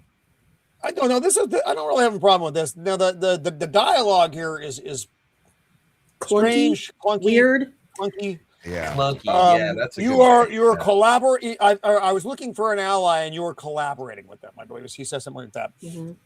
And then Ian McKellen was like, "Don't ever accuse me of collaborating with them." And he's like, "All right, bro." Yeah. See, his hands are all funky at this point too. Yeah, and then It's a Mortal weird Kombat effect. 4 happens. Yeah. and all of a sudden we get de-aged Ian McKellen. Yes, proto twink. Yeah. Which everyone he's else well into his twink phase. Closet McKellen. Everyone else pay no attention to the near-death man is now looking quite spry. Yeah, no one says shit Right. about Nobody that. says anything about it. The one, No, he the does. one guy There's is no- like, there's oh, no- he disagrees with you. Right. And it was like, no, Yes. dude, he just aged back 20, just fucking Benjamin Buttoned, and you're gonna be Yeah. like, Right. And you waited like an hour in the movie to say something to him about it. he's not, he Right. hasn't used the wheelchair for 45 minutes, and some guy's like, you know what, you look good. You look good. You been working out? So, but This then is why we get nobody this stays scene. in here, huh? This next scene, this other doesn't make sense scene that's about to happen. Woods, Oh, that's the riding rest in the of them, I woods, still riding in the woods. More riding in the woods. And now we're back. Now we're back to the keep again. And Those she's totally transitional fine. scenes Just with got raped, but she's great. You know, she's doing fine. She's doing fine. Great is the first very, thing I very resilient. There's no Romani's very trauma. resilient. No trauma at all. Just There are none. Glaken is just Dempsey. the transition scene with Glaken. Any of his transition scenes don't make any sense. It's just there he is. He's doing shit, but he could just literally show up at the village and you have the same effect. Or the same outcome. Yeah, because we already know he's traveling. You don't need to remind us again. That was like 10 minutes ago. He green-eyed the guy. The movie was like 3 hours long. Maybe you had to or a reminder in there. He was just riding further, riding longer. I'm sorry I missed good. Matt taking off here. Oh, and he's explaining. Yeah, there's a force going on here. Yeah, play Peekaboo's daughter real quick. Yeah. What happened to his nose? Face for so long. It's Like, a why bad didn't- shadow effect there. It makes it Yeah. look like he has a pig nose. Yeah. Like seriously, he leaves his hands on his face for like 2 full minutes. It's great. He's like, why did I agree to this movie? Right. Yeah. How did I get here? Oh, and by the way, I'm sending you away now. Right. Yeah, get out of Yeah, here. immediately.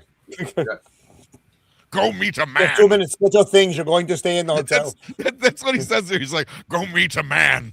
Right. And then the Jewish guy tells the SS officer, I forbid it. He's like, oh, yeah? Yeah. Because he doesn't want her to go. Sure. Or he wants her to go. She doesn't Wow, want that to was go. some really good reverse psychology. And then he does the there. reverse psychology thing with Right. the SS officer. I demand that she goes. You demand nothing. Get her out of here. All right. Rabbit season, duck season. Rabbit season. That's right. But Vorman knows that. Captain Vorman knows that what he did. He's like, all right, I'll allow it. And now, if they had explained that even that officer had been affected by the sleeplessness and all these things, and so he made a bad decision, he was easily tricked because he had not been sleeping properly. That would have made sense. But that's not this movie. No. Instead, No, because you're we just really like, don't huh. know how long any of this has been going on. We have no idea. For us, it's been a couple days, a few days maybe, but we don't know. It was a Tuesday. We lost Adam. Wait, what happened to Adam? No. Roman? Not Adam. Not Adam. No, it's okay, Sammy. He'll be back. He'll be back. Sammy has no object permanence, everyone, just so you're aware of that.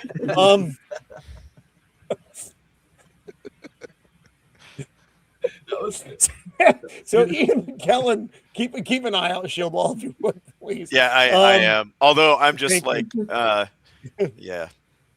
I know. And I'm sorry about this whole thing. So he gives the Captain Vorman the crossing. You know, you're a humanitarian person, right? You might be able to use this thing. I don't know what I'm doing with my life. And then, so he sends her off to the hotel. He does some kind of power thing. This is weird. Okay, why would he not, given what just happened to her, that he knows happened to her, why would he not escort her over to the hotel? I don't know. He's a humanitarian. Am I asking too many questions? Yeah. Equality? I don't know. Also he has this traumatic experience just to go sleep with a stranger. I know. Right, that's exactly. what I didn't get. But I was going to say maybe the only two. This does not pass. Maybe the only two grapists in the whole area just got eaten by the monster. That's true. Maybe. Oh, so she's so she's safe. That's right. Nothing bad ever happened in the woods. So Knott's Baron Harkonnen's giving the hotel room. This guy's in there because he wants to keep an eye on the keep. Here, I get the impression that this character could be under a tree or living in a shrubbery and do exactly the same job. But that's okay. He could have just been standing out by that barn. Yeah. But he wants so she's just going to stay in. Are you going to go back to the keep? Or are you going to stay here with me? You're going to wait for your father. You're going to leave. Look at my context. Don't I look odd? Dude, yes, he did. Yeah, exactly. I was just going to say the context looked terrible. And that looked awful.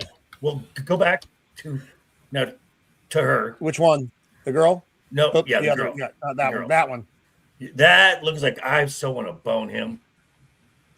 Yeah, it was so weird that she went. No, it's not. But yes, they did, or they're going to anyway. She reminded me in many ways of Sean Young in this. Okay, a little bit. Yeah, like discount Sean Young, like big time Sean Young, or Timu Sean way Young. hotter.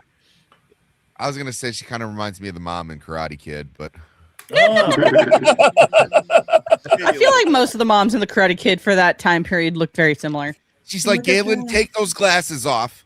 And there's no reflection of him in the. So clearly, he's a vampire. Yeah. Right. Oh, you know, I did not. I never even noticed that. Yeah. I did not notice that.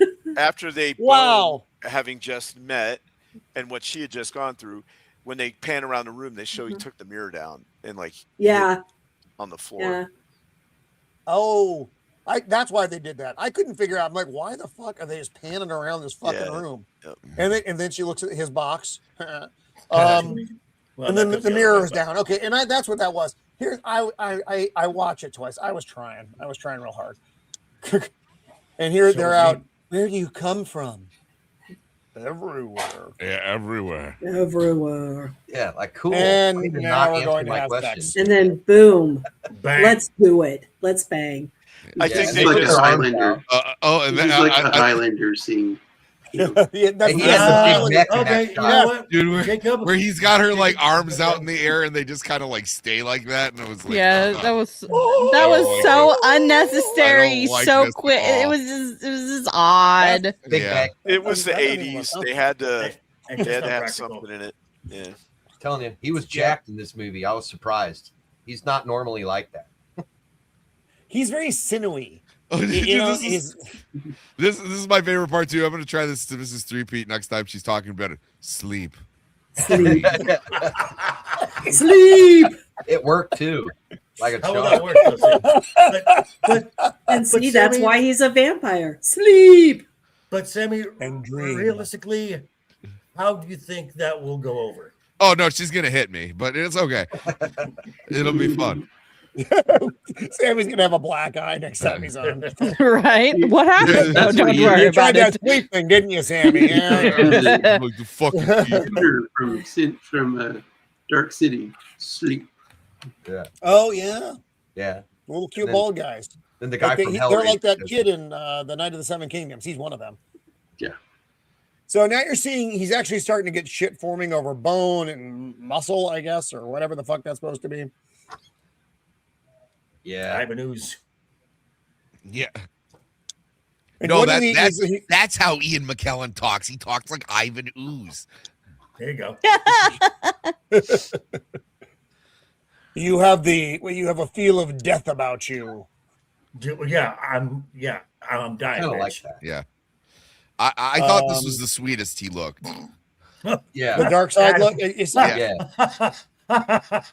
Adam. Eddie. Yes. Yeah. Best we could do in Romania. Best we That's could. right. Yeah. And Romania. It's Romania, Pewter Eddie. Maiden. Pewter Maiden. So he, you have the feel of death about you, and he explains, I was in the death camp. It's a camp where someone goes to die. No, you fucking idiot! It's where they take us to kill us. People are killing my people, and this. He's playing him here. I don't think the Temu Darkside is stupid.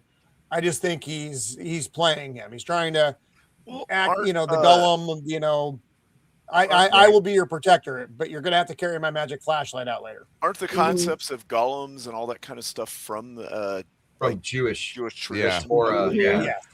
Yes. Well, I that's think his he's daughter saying calls it- him a golem Yes. later. Yeah. But I think he's saying it more akin to they're killing my people, like they're my people to rule. I say who gets, you know what I mean? Right. I thought he was trying to pass himself off as like, hey, I'm like you. You know what I mean? Yeah, something like that. But I kind of took it more as it was like, no, they don't get to kill people. I'm the one who gets. Also, right in 1941, I don't know if it was like that widely known yet that all was going on. Yeah, a lot of people outside were kind of still trying to like cope and deny. We weren't admitting it. Right. And it wasn't like why, because they had a lid on it pretty good. Plus, I don't think all the camps were working at full capacity yet. But the part where they were talking about, hey, they got wheat fields and farms for us to go to. Yeah, that's what they told them to get them to comply initially. Hey, yeah, to make it easier to get them right, to go. Exactly, yeah. So people, okay, they're just making less resistant. Right. Let's be honest. America was still making a fortune selling stuff to the Germans. Right. IBM. I mean, Auschwitz was in full swing in 42, so. I mean, that guy's neck is ridiculous right there. I know, right? So at this point, he's also, like, anatomy doesn't work that way. No, it does not. I don't It absolutely know what does his not. anatomy is. And he's basically telling me, I have an artifact that I need to get out of here, and then we can go kill all the bad guys. It And almost he's looks like a all right, skullet. I'll go. Wow.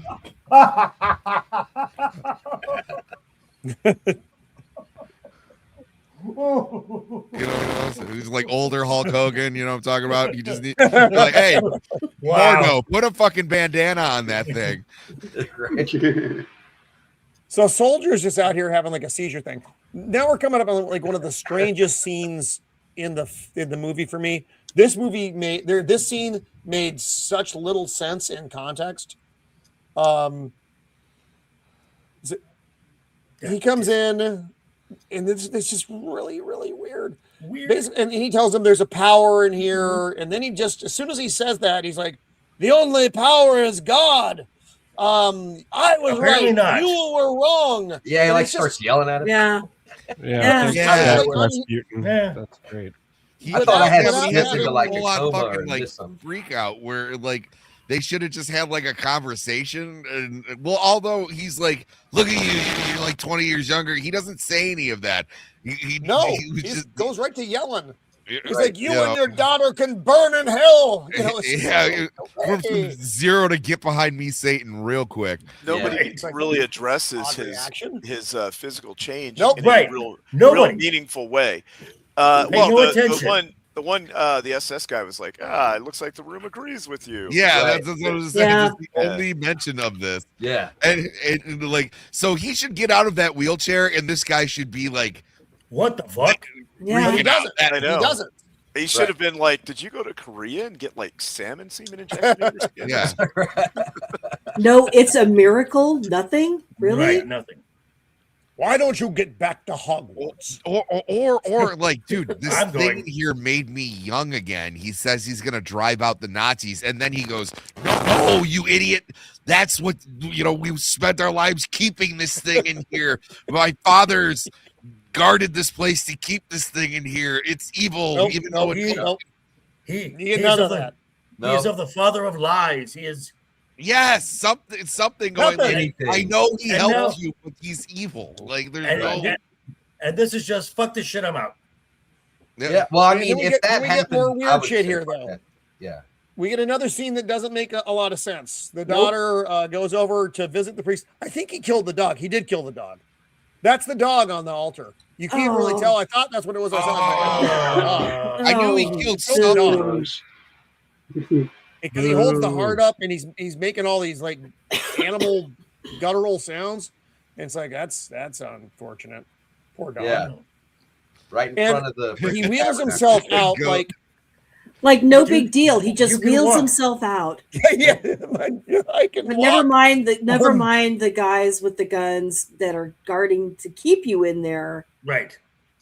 Nope. Just wheel yourself on out and let me stand. And hey, look, why don't you introduce me to your new boyfriend? Yeah, he's the angel I've been porking. Right. and he's like, yeah, she's like, yeah, he's nice. He's saving my dad. No, he's an evil monster thing, and you've been corrupted because you're weak. Look at my eyes. And then suddenly we're back in the keep, though. Immediately, boom, back in the keep, and it's the SS officer talking to the. How did he get back in there? Right, we don't got no idea. Yeah, and then he's like, "There's a man." You don't need to know. We don't need to know. Teleport, man. I'm telling you. Transporters. Yeah, baby. but please show us like the boat for 15 minutes, but don't show him sneaking back into the keep or anything of value. And then he sells out Glaken to the SS, saying, "There's a man over there. I think he's a partisan. Go get him." He boinked and my so dog. he orders them to go arrest him, and that's when that's when he mentions the keep agrees with him. He's like, "Oh, this place has its pluses, minuses, whatever." Should Ian McKellen's character have been played by Julian Sands? Would that be better? Yes. It would have been better because at least it wouldn't have been Ian McKellen. Hey, that would have been he would have done better for Ian, certainly. Yeah. Yes, definitely. Another thing too, like they told him to speak differently. The way that he chose to speak, like, doesn't necessarily sound like a learned man. Like he just sounds like a guy whose life is like falling apart, and it's like, I know that she took the kids, but my daughter takes care of me, and I don't deserve her. But yeah, and I got the syphilis. When I came home and used to hit her from a long night of drinking. I tried to leave to get cigarettes and milk, but yeah, exactly. Yeah, I was gonna abandon her, and then I end up in this fucking wheelchair. Right. It was all the fog. It was the fog. The movie goes really, I want to say quickly from here. It's slow. It's slow but quick. And it's a kind of a weird way to phrase it, but there's not much left because they're about to. So they come in. Discounts. Sean Young is like, "What are you going to do?" "I have to go kill the beast creature." "Okay. Oh, I love you." And then that was surprisingly accurate. That was good. I love your impersonation. I feel feel like you should narrate audiobooks in that voice. You can make a killing. I'm just trying to get to the scene. Nazis come and arrest him.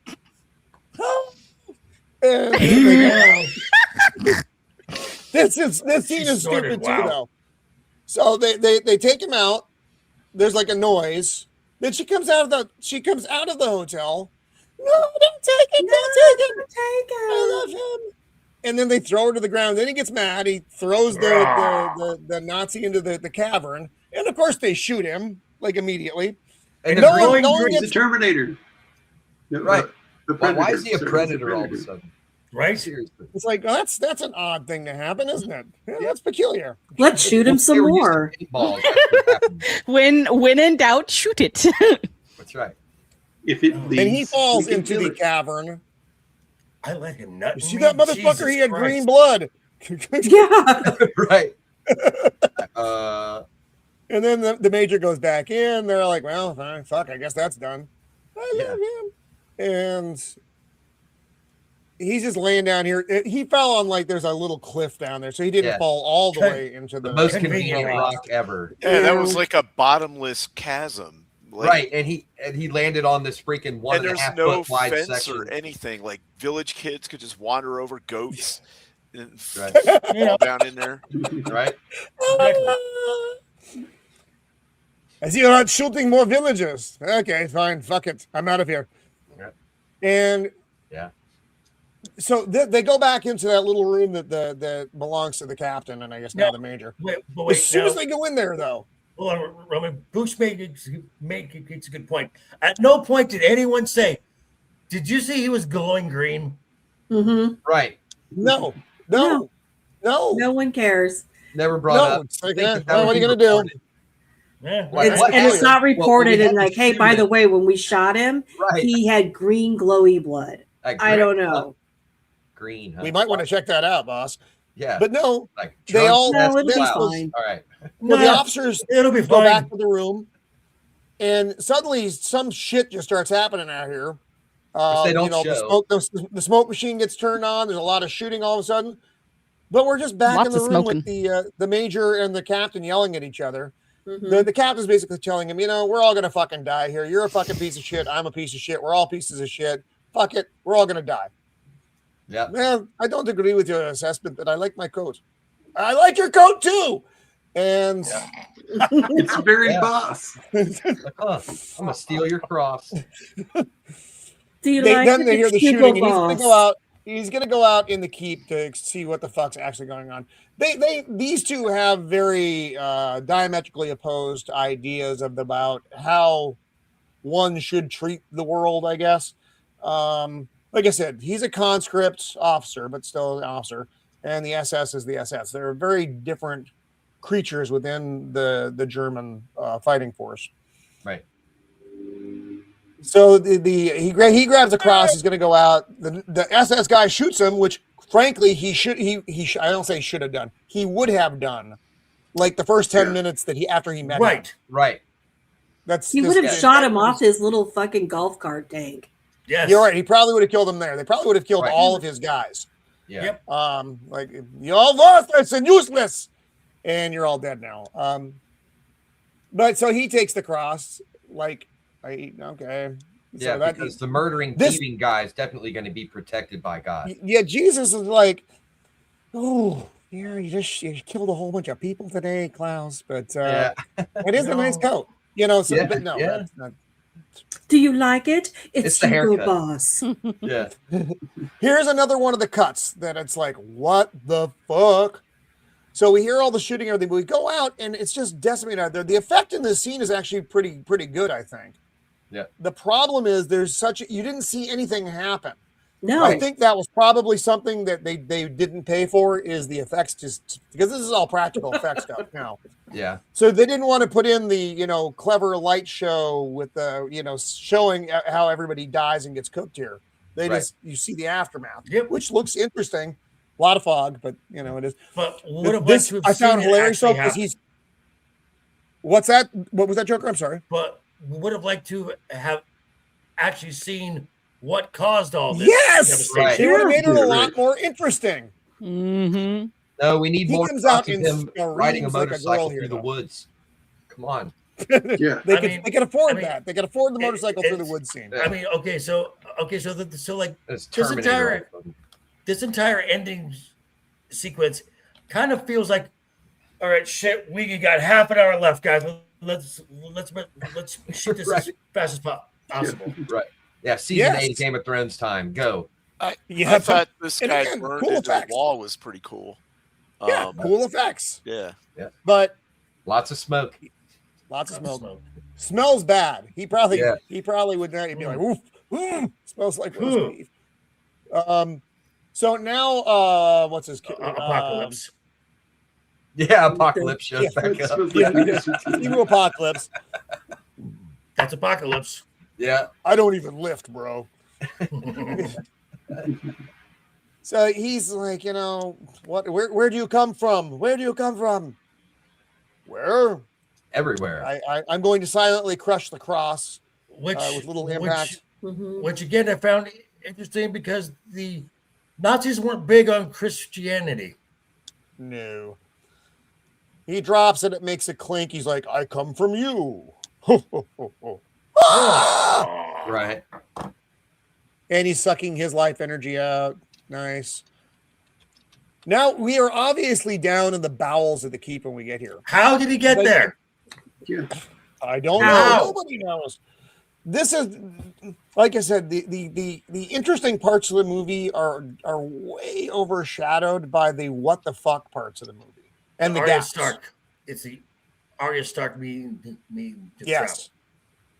He's digging around in the granite here with his bare hands because I guess that's what you do, and finds the little trap door that holds the magic flashlight. Mm-hmm. Take the magic flashlight from here. Take it now. All right, I'll go. All right, cool. And he's like, and there's no one left to stop you. So Ian McKellen's character does this long ass walk with what is clearly a flashlight, which is just fucking so it's bad. Just a dumb flashlight. Again, guys, we got half an hour left. We need some. Give me a flashlight. Yeah. They took the time to put wings on it that actually fold in. So, like, they wasted time doing that when they could have just left it the way it was. This is just, God damn it! And they could have done anything besides a flashlight would have been better. Oh, also, literally anything. If it did nothing, it would have been better than a would have been better. Yeah. Yeah. And also, who knew this guy had predator DNA in him? Right. Yep. What the hell? So weird. Hey. Why? Hey, he's Rise, Scott Glenn, rise. He's on the spectrum. He's the advanced predator. Yeah. Here he is carrying again the magic flashlight. I have my flashlight here. You can't. I must get the flashlight out. It's like one of the worst props. You maybe shall ever. not pass. Gas? What? Right. Huh? Walking with the flashlight. Moving around with the flashlight. It takes it. I know it's like deep in the bowels of this thing, but it even then it's just like fuck. It's taking forever for him to get out of this fucking hole because he didn't need all of this. A lot of walking. You see him walking in the caverns. Gollum is just like over here on the side. Uh-oh. Someone's got a weather alert. Yeah, I got him on Do Not Disturb, and that came through. Sorry about that. Oh shit. Don't die. Yeah. Is it an Ian McKellen? Gandalf had less effort getting away from the Balrog than this. Yes. Oh, I just got a weather alert on my phone. Hold on, guys. Sorry about that. I'm gonna mute. No, that's all right. This is like that scene from the Holy Grail where the guy is running at the castle. And it just keeps running and running. Well, and he's doing these very strange shots, and I mean, a lot of them are at cool angles, and you only need like one or two of them, but because he has them in no particular order, you have no idea where he's going or how long this is. Like you assume that when all this is happening, like it should be happening quickly, but it just seems like Ian McKellen is just like, taking his sweet ass time. You need to hustle like you're late for your plane. Okay, the crosses are glowing on the walls. He's like, I'm going to meander through this castle. And yet again, they take all this time to do all these establishing shots. Look at that. But you can't explain why Scott Glenn has green blood. No. Nope. Don't worry about he's back to his magic box and a shaft. Too many jokes. Too many jokes. Oh my! It's a battery. Oh it's a battery my! extension for the flashlight. Oh! Wow, that's jacked. He's like, look at that neck. It's going up. He's got his cobra neck. Wow. And now his eyes are crossed, or they look crossed in this like one shot. And again, the contact lenses are very distracting. Yes, they are. They are. They add nothing. It's such a bad no. If we don't, because you could have that blue eye shit, the glowy eye shit, without having the fucked up contacts in there. Yeah. And again, this is a good effect. Lots of smoke, but it's still a good effect. And then Gandalf's emerging from the cavern. Good. Yeah, let's do this. Okay, we got half an hour left. Look, I've got the magic flashlight. Take it back. I've got the magic shaft. What do they call it? The talisman? Yeah. Yeah. When they finally show how that thing looks, I was so disappointed. Right? Yes. It was like, it's a T for talisman. The studio would not fund the effects for the big fight scene, which is what's all this is going to lead up to in like the next minute, and then the movie's over. Well, apparently they gave him like $1 or something because I'm gonna beat your ass. And then he's like, "Wait a minute, what am I doing? Kill her, and take it out." And then he has his mental, realignment. What am I doing? Why am I wearing suspenders? What year is this? And then he's like, and this is the whole, why do I have to prove myself to you? Why must I kill my child? Why don't you take it out? You're a big fella. You can handle a flat.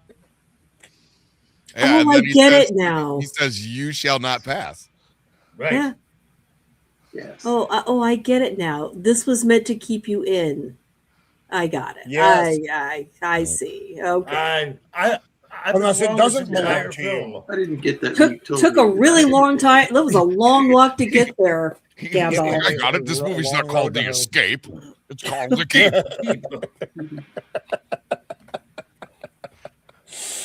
Should have called it the Pass. I'll pass on this. And he's like, "Hey, bro, you take the flashlight out, or I'm gonna make you all decrepit again." All right. Oh, and he yells. His yelling here sucks. Take it. Yeah. Take it. Yeah. He's a long way from reaching the point of "you shall not pass." This was just poor guy. There he is yelling. The flashlight's off here, by the way. Yeah. Even the prop itself is no longer functioning. They didn't have enough budget for the D-cell batteries. I'm saying, I was like, that is Star Trek OST looking shit right there. Yeah. Wow. Or TOS. If the prop had been better looking and they let him speak with his normal accent, that would have gone a long way. Fine. As opposed to the bad flashlight and the whatever the fuck accent that was supposed to be. It's just sad. So he's about to get zapped, and now he got zapped. I'm sorry, I missed the zapping part. I apologize. Nope, I was trying to get through, I guess. So then he's all old and wrinkled again. And just as Discount Darkseid is coming over to kill them, someone's picking up the flashlight, which is miraculously turned back on. Oh, right. Who could it be? Who it's could the it guy be? with the shaft. Also, this scene, like he awkwardly tries to put it on the end of that staff, and it doesn't fit. 10 minutes. Yeah. No, it doesn't. It doesn't go together. Oh my god! His staff is too short.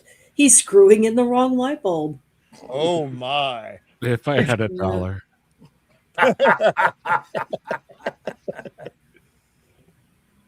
And it's at a weird angle now. So it's like, oh, what? No.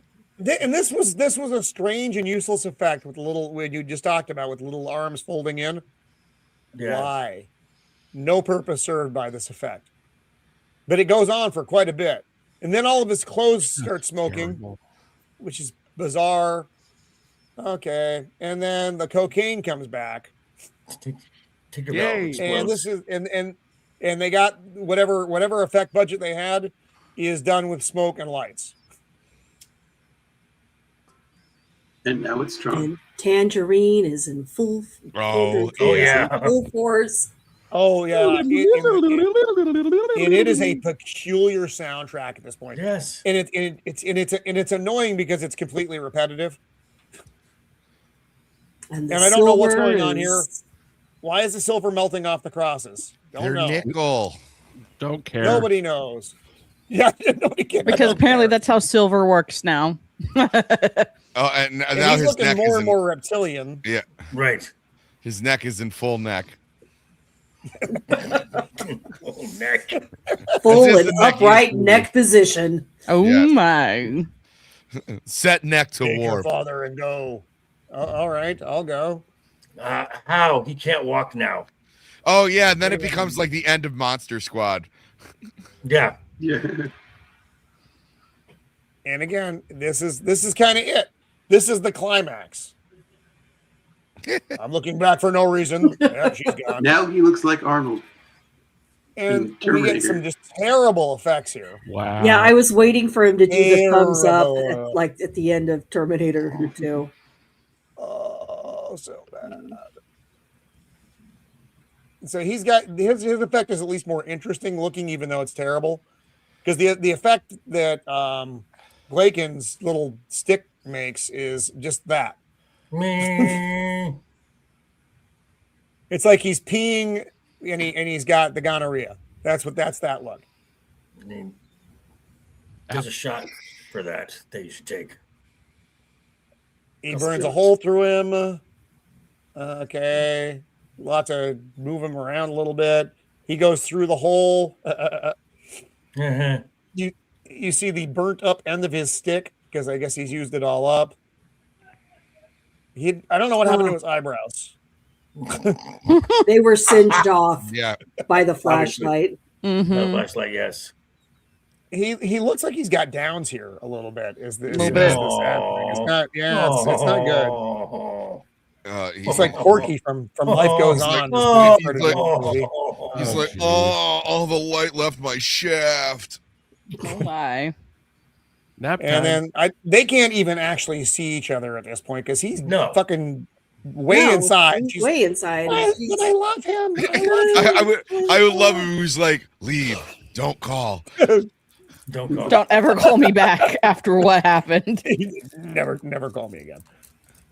And he gets sucked into the hole. Again, no explanation for any of this. It's fine, I guess. And then we're just left with her looking all distraught.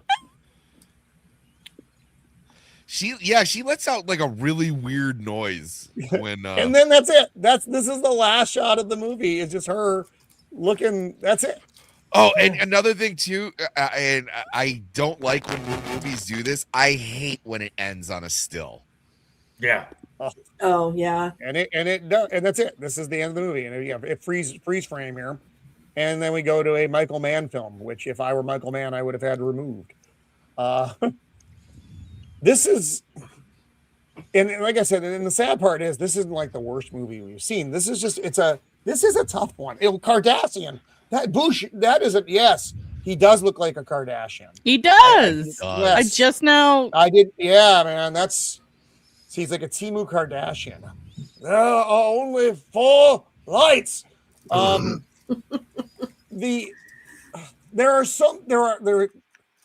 I think the core concept behind this movie, and as Matt was saying earlier, the book is probably good because you can see that there are interesting things here that they just didn't know how to put together. None of it is on screen. No. None of it. No, it's all you have no. I mean, the concept of who's the bad guy and who the good guy is pretty ambiguous, because you don't really get the why of any of it, because it's never explained. He's just like him bad, him in hole and ground. There's no story here. There's no story in this film. No, there's no plot to follow along. It's stay in there. There's no protagonist that you give a crap about. There's no. No, that's true. The closest thing I think Glaken is, I guess, the protagonist with quotes around, but Captain Wormar, the Jürgen, the last name I can't pronounce character, is he's the most likable character. He is. He's the most likable. I also think he had the best part in the movie. Gabriel Byrne also did a good job with what he had, being the bad guy. Although, I guess the discount dark side was worse technically, but you got to see him do more bad shit. So it was a hot mess. It was. Now here's the real question. Is it better than most of the stuff we're getting out nowadays, or is it the same or worse? It's the same. It's the same. This is bad, but it's different bad, but it's right still... because this is just a poorly executed film. This is just badly written, badly no one's shot. driving this. It's So one of the things in the notes here that I thought was hilarious and wrong. Unsuccessful at the box office upon release, the picture is now considered a cult movie. No, it's not. No, it's not. No one is watching. No one is watching this movie. No one's having fucking keep watch parties. They're dressed. Yeah. They better not be dressing up as the characters. Right. There's no midnight showing of this. Nobody's dressing up for this. This is not a cult classic. I'm sorry. No. It's just a piece of shit. Yeah. I mean, there might be people who like it who are in a cult, but that is just besides the point. Showgirls is crap. Showgirls is thank you. Cult film. Thank you. Than this is. Yeah. I would rather watch Showgirls than this. Yeah. There you go. Yeah. I can't. I mean, I'm just happy I get to be under Blabs at the moment. Oh my! Wow, terrible. Oh, so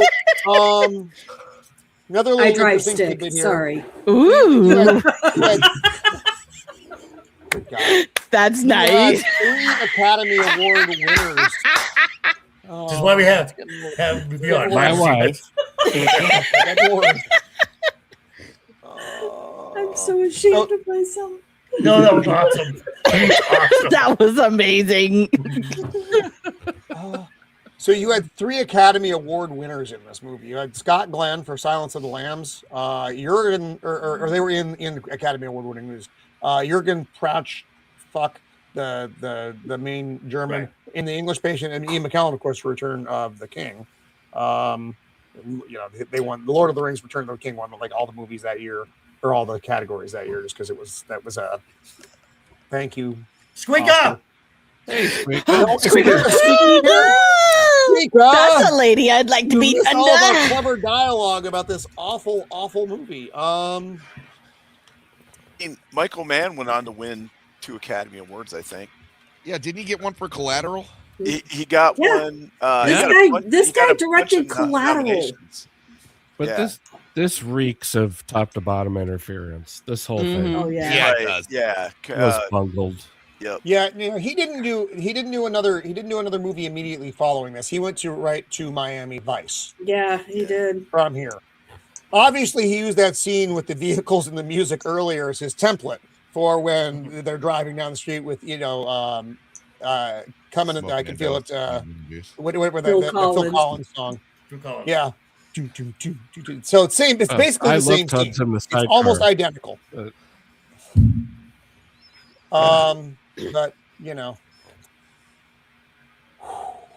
that was a lot of work, guys. That was a lot of work. I'm sorry. You got some explaining to do, Roman. I know. Where do you find these, Roman? Do you just go to the worst movies of all time? And it's like, yes, this one. You know what? it often will come from a conversation between Matt and I, and it's like, hey, do you remember that movie from when we were kids? Oh yeah, I remember it. And then in my mind, it's a much better movie. And then I watch it, and I'm like, oh no, I just fucked everybody this week. Mando, were you here for Zardoz? Maybe. That sounds familiar. I think you would remember Zardoz. You would definitely remember Zardoz. The gun is good. I think I might have blocked it from my memories. No, we just did it like 2-3 weeks ago.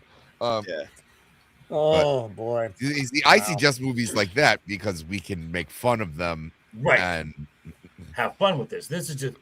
I don't even know how to make fun of this. Like, yeah, at least in Zardoz, they were trying to make a statement like that was way bigger than what the movie was supposed to be, and you really had to like think about it. This was just yes, I did watch Zardoz with you guys. I remember now. Yes, with the weird the leotard looking onesie one thong. Like, I'm gonna do my statement now. A bunch of guns out of lie to me. Yep.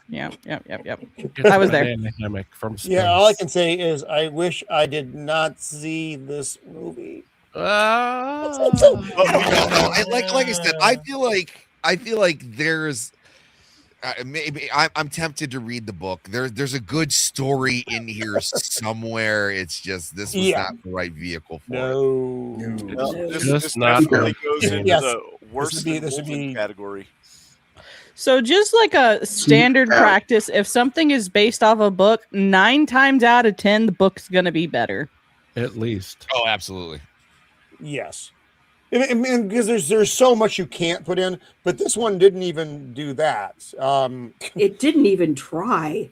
No, it didn't. No, it didn't. Like I said, interesting concept. Evil demon creature held in this keep. The Germans come in, they fuck everything up, and then, we've inadvertently release it, and you have this kind of cool protagonist character to come in and try to clean up the mess. But that version of it was better than that movie. What I thought it was going to be is like one of the other, like, what was that movie, Overlord or whatever, where it had like experimental. Welcome. Where the Nazis were doing medical experiments, and were making actual Nazi zombies. You know, they had like all kinds of weird, looked like a Marilyn Manson video with all kinds of like mouth metal braces and stuff like that. Yeah, kind of like the original. There was like a Call of Duty zombies where they were like German. Yeah. They looked, the game kind of sucked, but the zombies looked really cool. They were scary. Yeah. They had all like like a Wolfenstein deal. Yeah, Wolfenstein thing, right? They had all kinds of like 1930s and 40s medical braces on and stuff. You know, looking real creepy. Now, if we had the keep creature, the Timu Darkside making zombies. What? Hang on. Our tornado sirens are going off. Dempsey. He may have ran out. They apparently they're in Tornado Alley territory. Right. That's unfortunate. I hope stay safe, my friend. Wow. Anyway, I'm sorry to everyone involved in this. And again, if you're watching this, please remember there was a disclaimer before the show and before the memes regarding the content of this show. And we know what it's about. And this is probably the last time. This is probably the last time that we're going to see Adam and Babs on the show. This was it. This is the one that broke me. I'm sorry, guys. No, please come back. Sorry about that, guys. Next time I won't hit your mom anymore. Come on, stay with me. Dempsey, are you okay? Yeah, I think we're good. Our actual sirens went off, and we had to take shelter in the basement.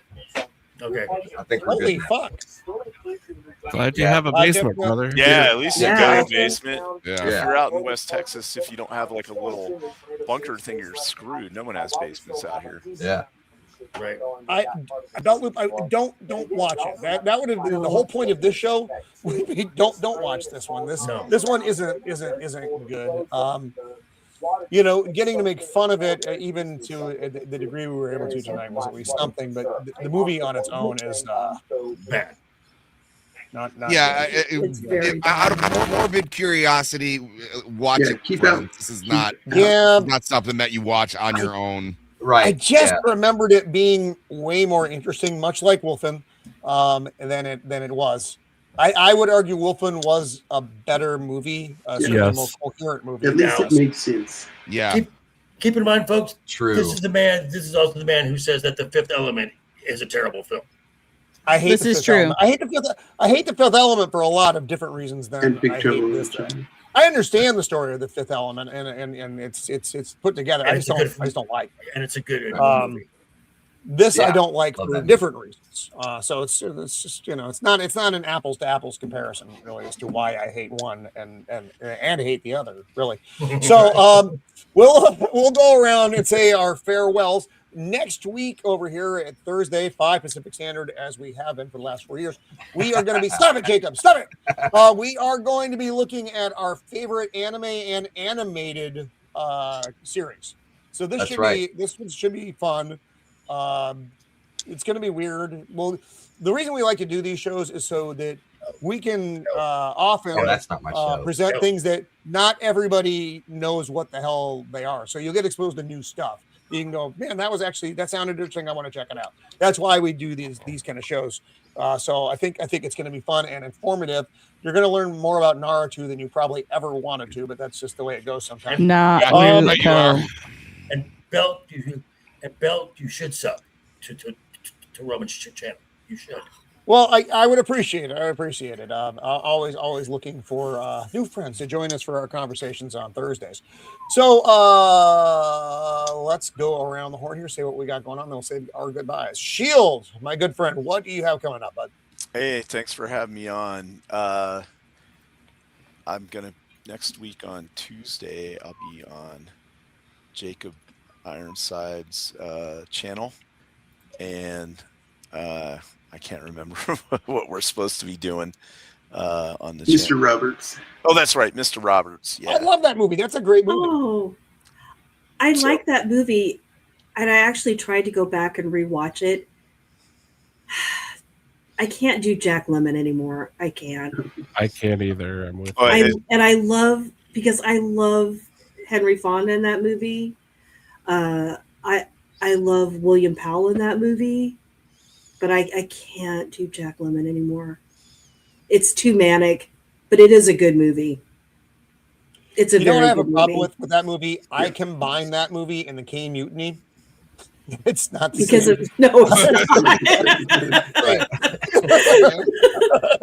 No. Maybe we should have mixed this movie with the Caine Mutiny.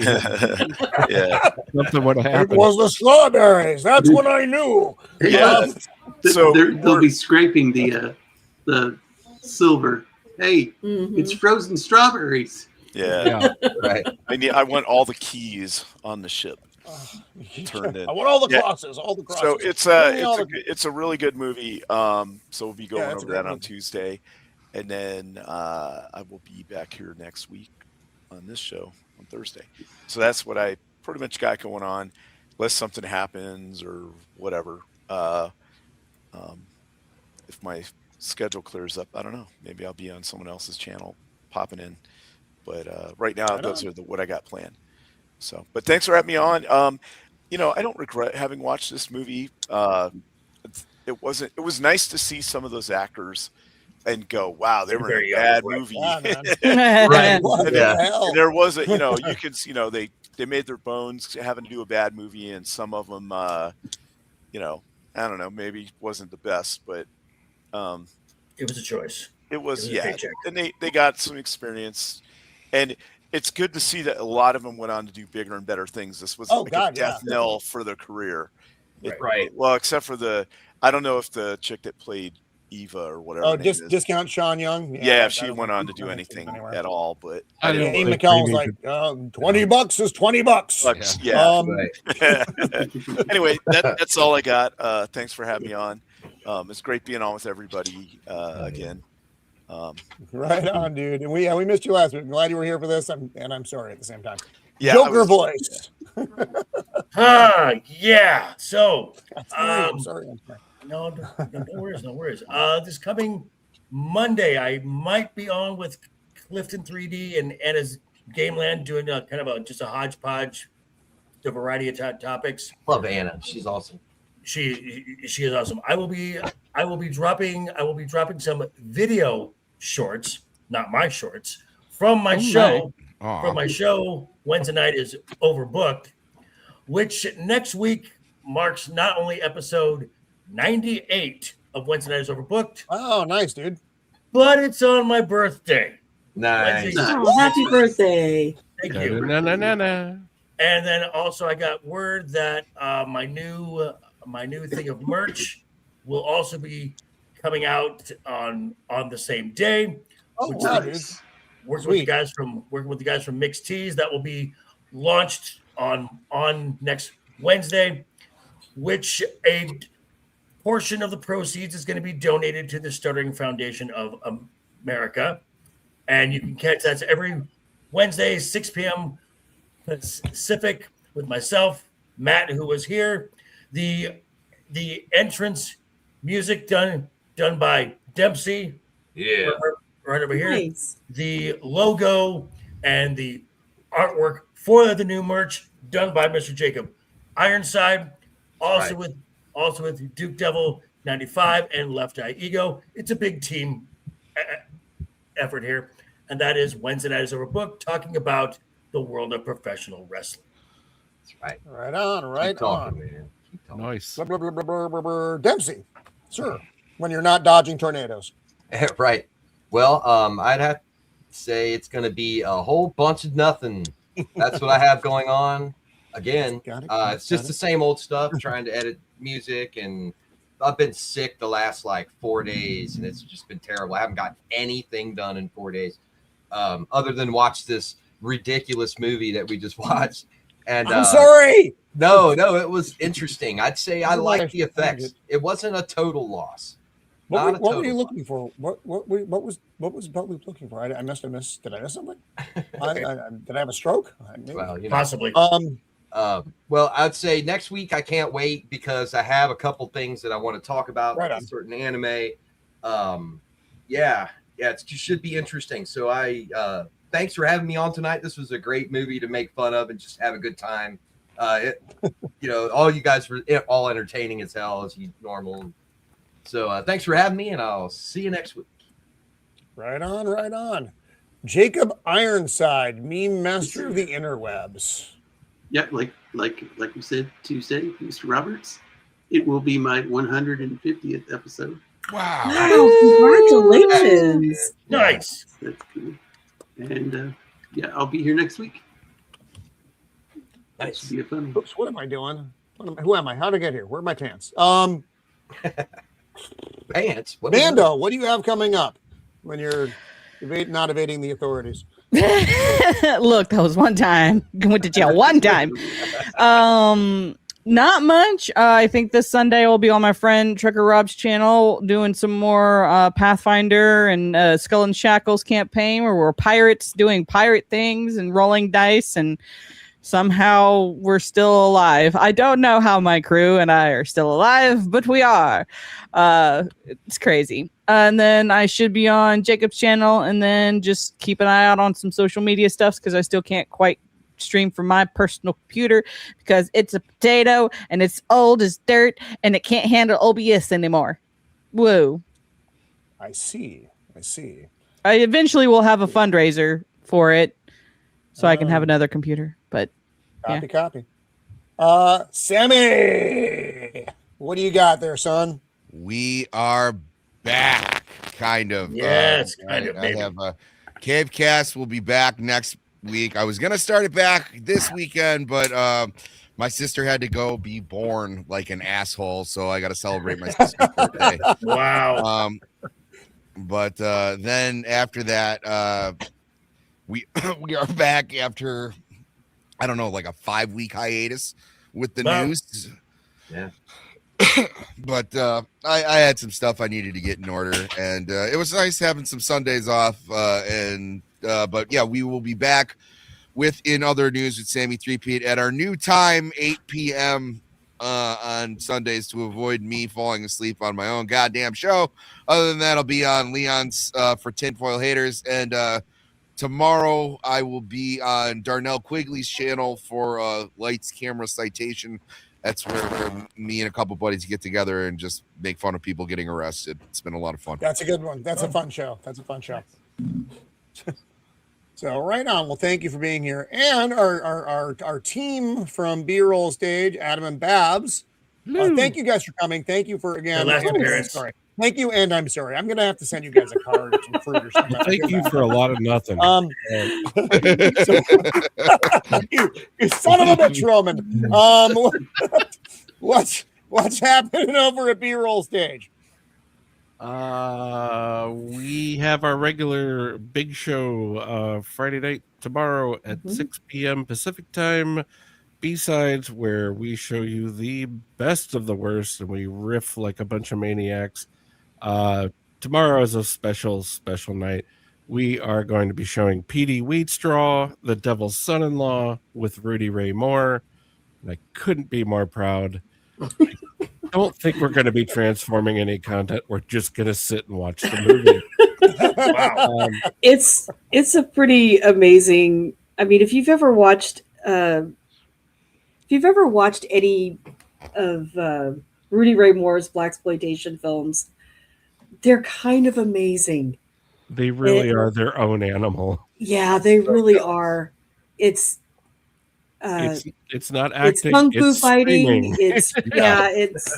It's bad kung fu fighting. It's everything. Nice. So yeah, I was shocked when it cleared copyright, so we're going to show it quick before somebody changes their mind. There you go. Excellent. So, and definitely not the keep. It is not even tangentially related to the keep. Sunday is our Rumble only special show where we actually do show good movies. Nice. Because we don't have to worry about copyright on Rumble.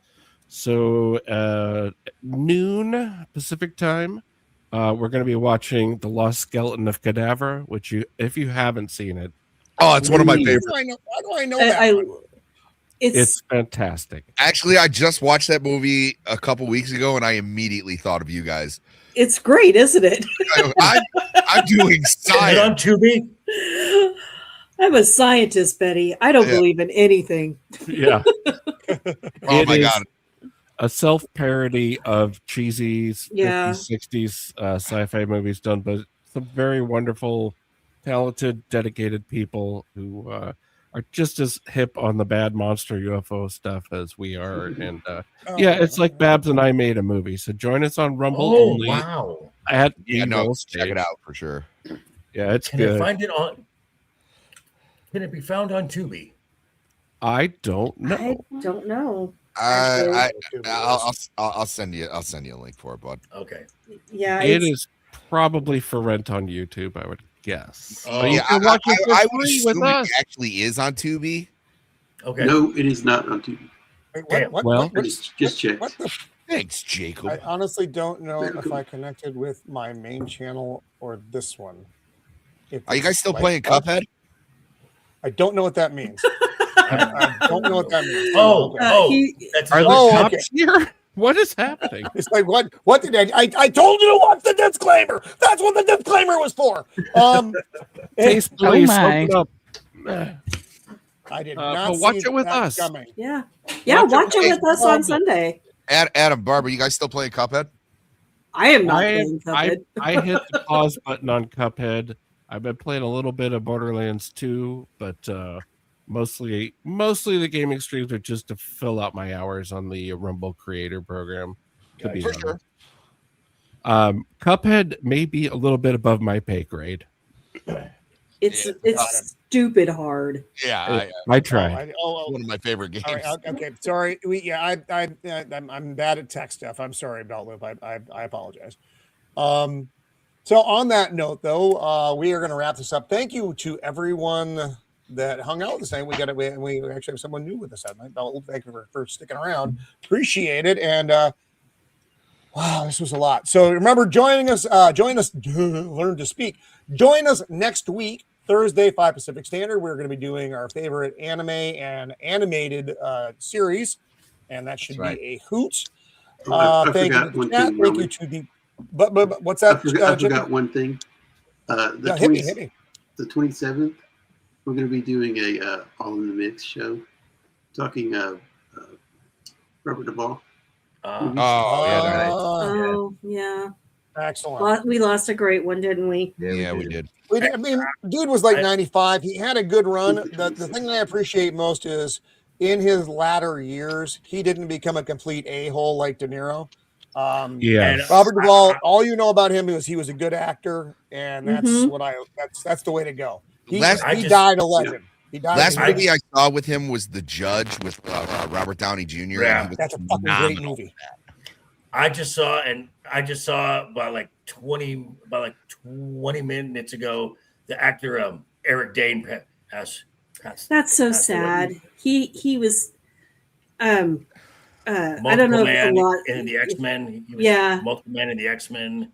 He was on Charmed for like the last 2 seasons. Really terribly handsome guy and was suffering from ALS. Yeah, actually a buddy of mine just got diagnosed with that. Yeah, so very, very sorry to hear it, but yeah. So all of that. And it is time for us to exit. So again, thank you to the panel.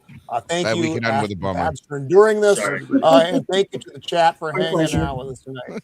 So until next time, be kind. Toodles. Good night. Bye. Motherfucking retard, Roman shithead. There's a red button, Roman. Don't make sure you click buddy. the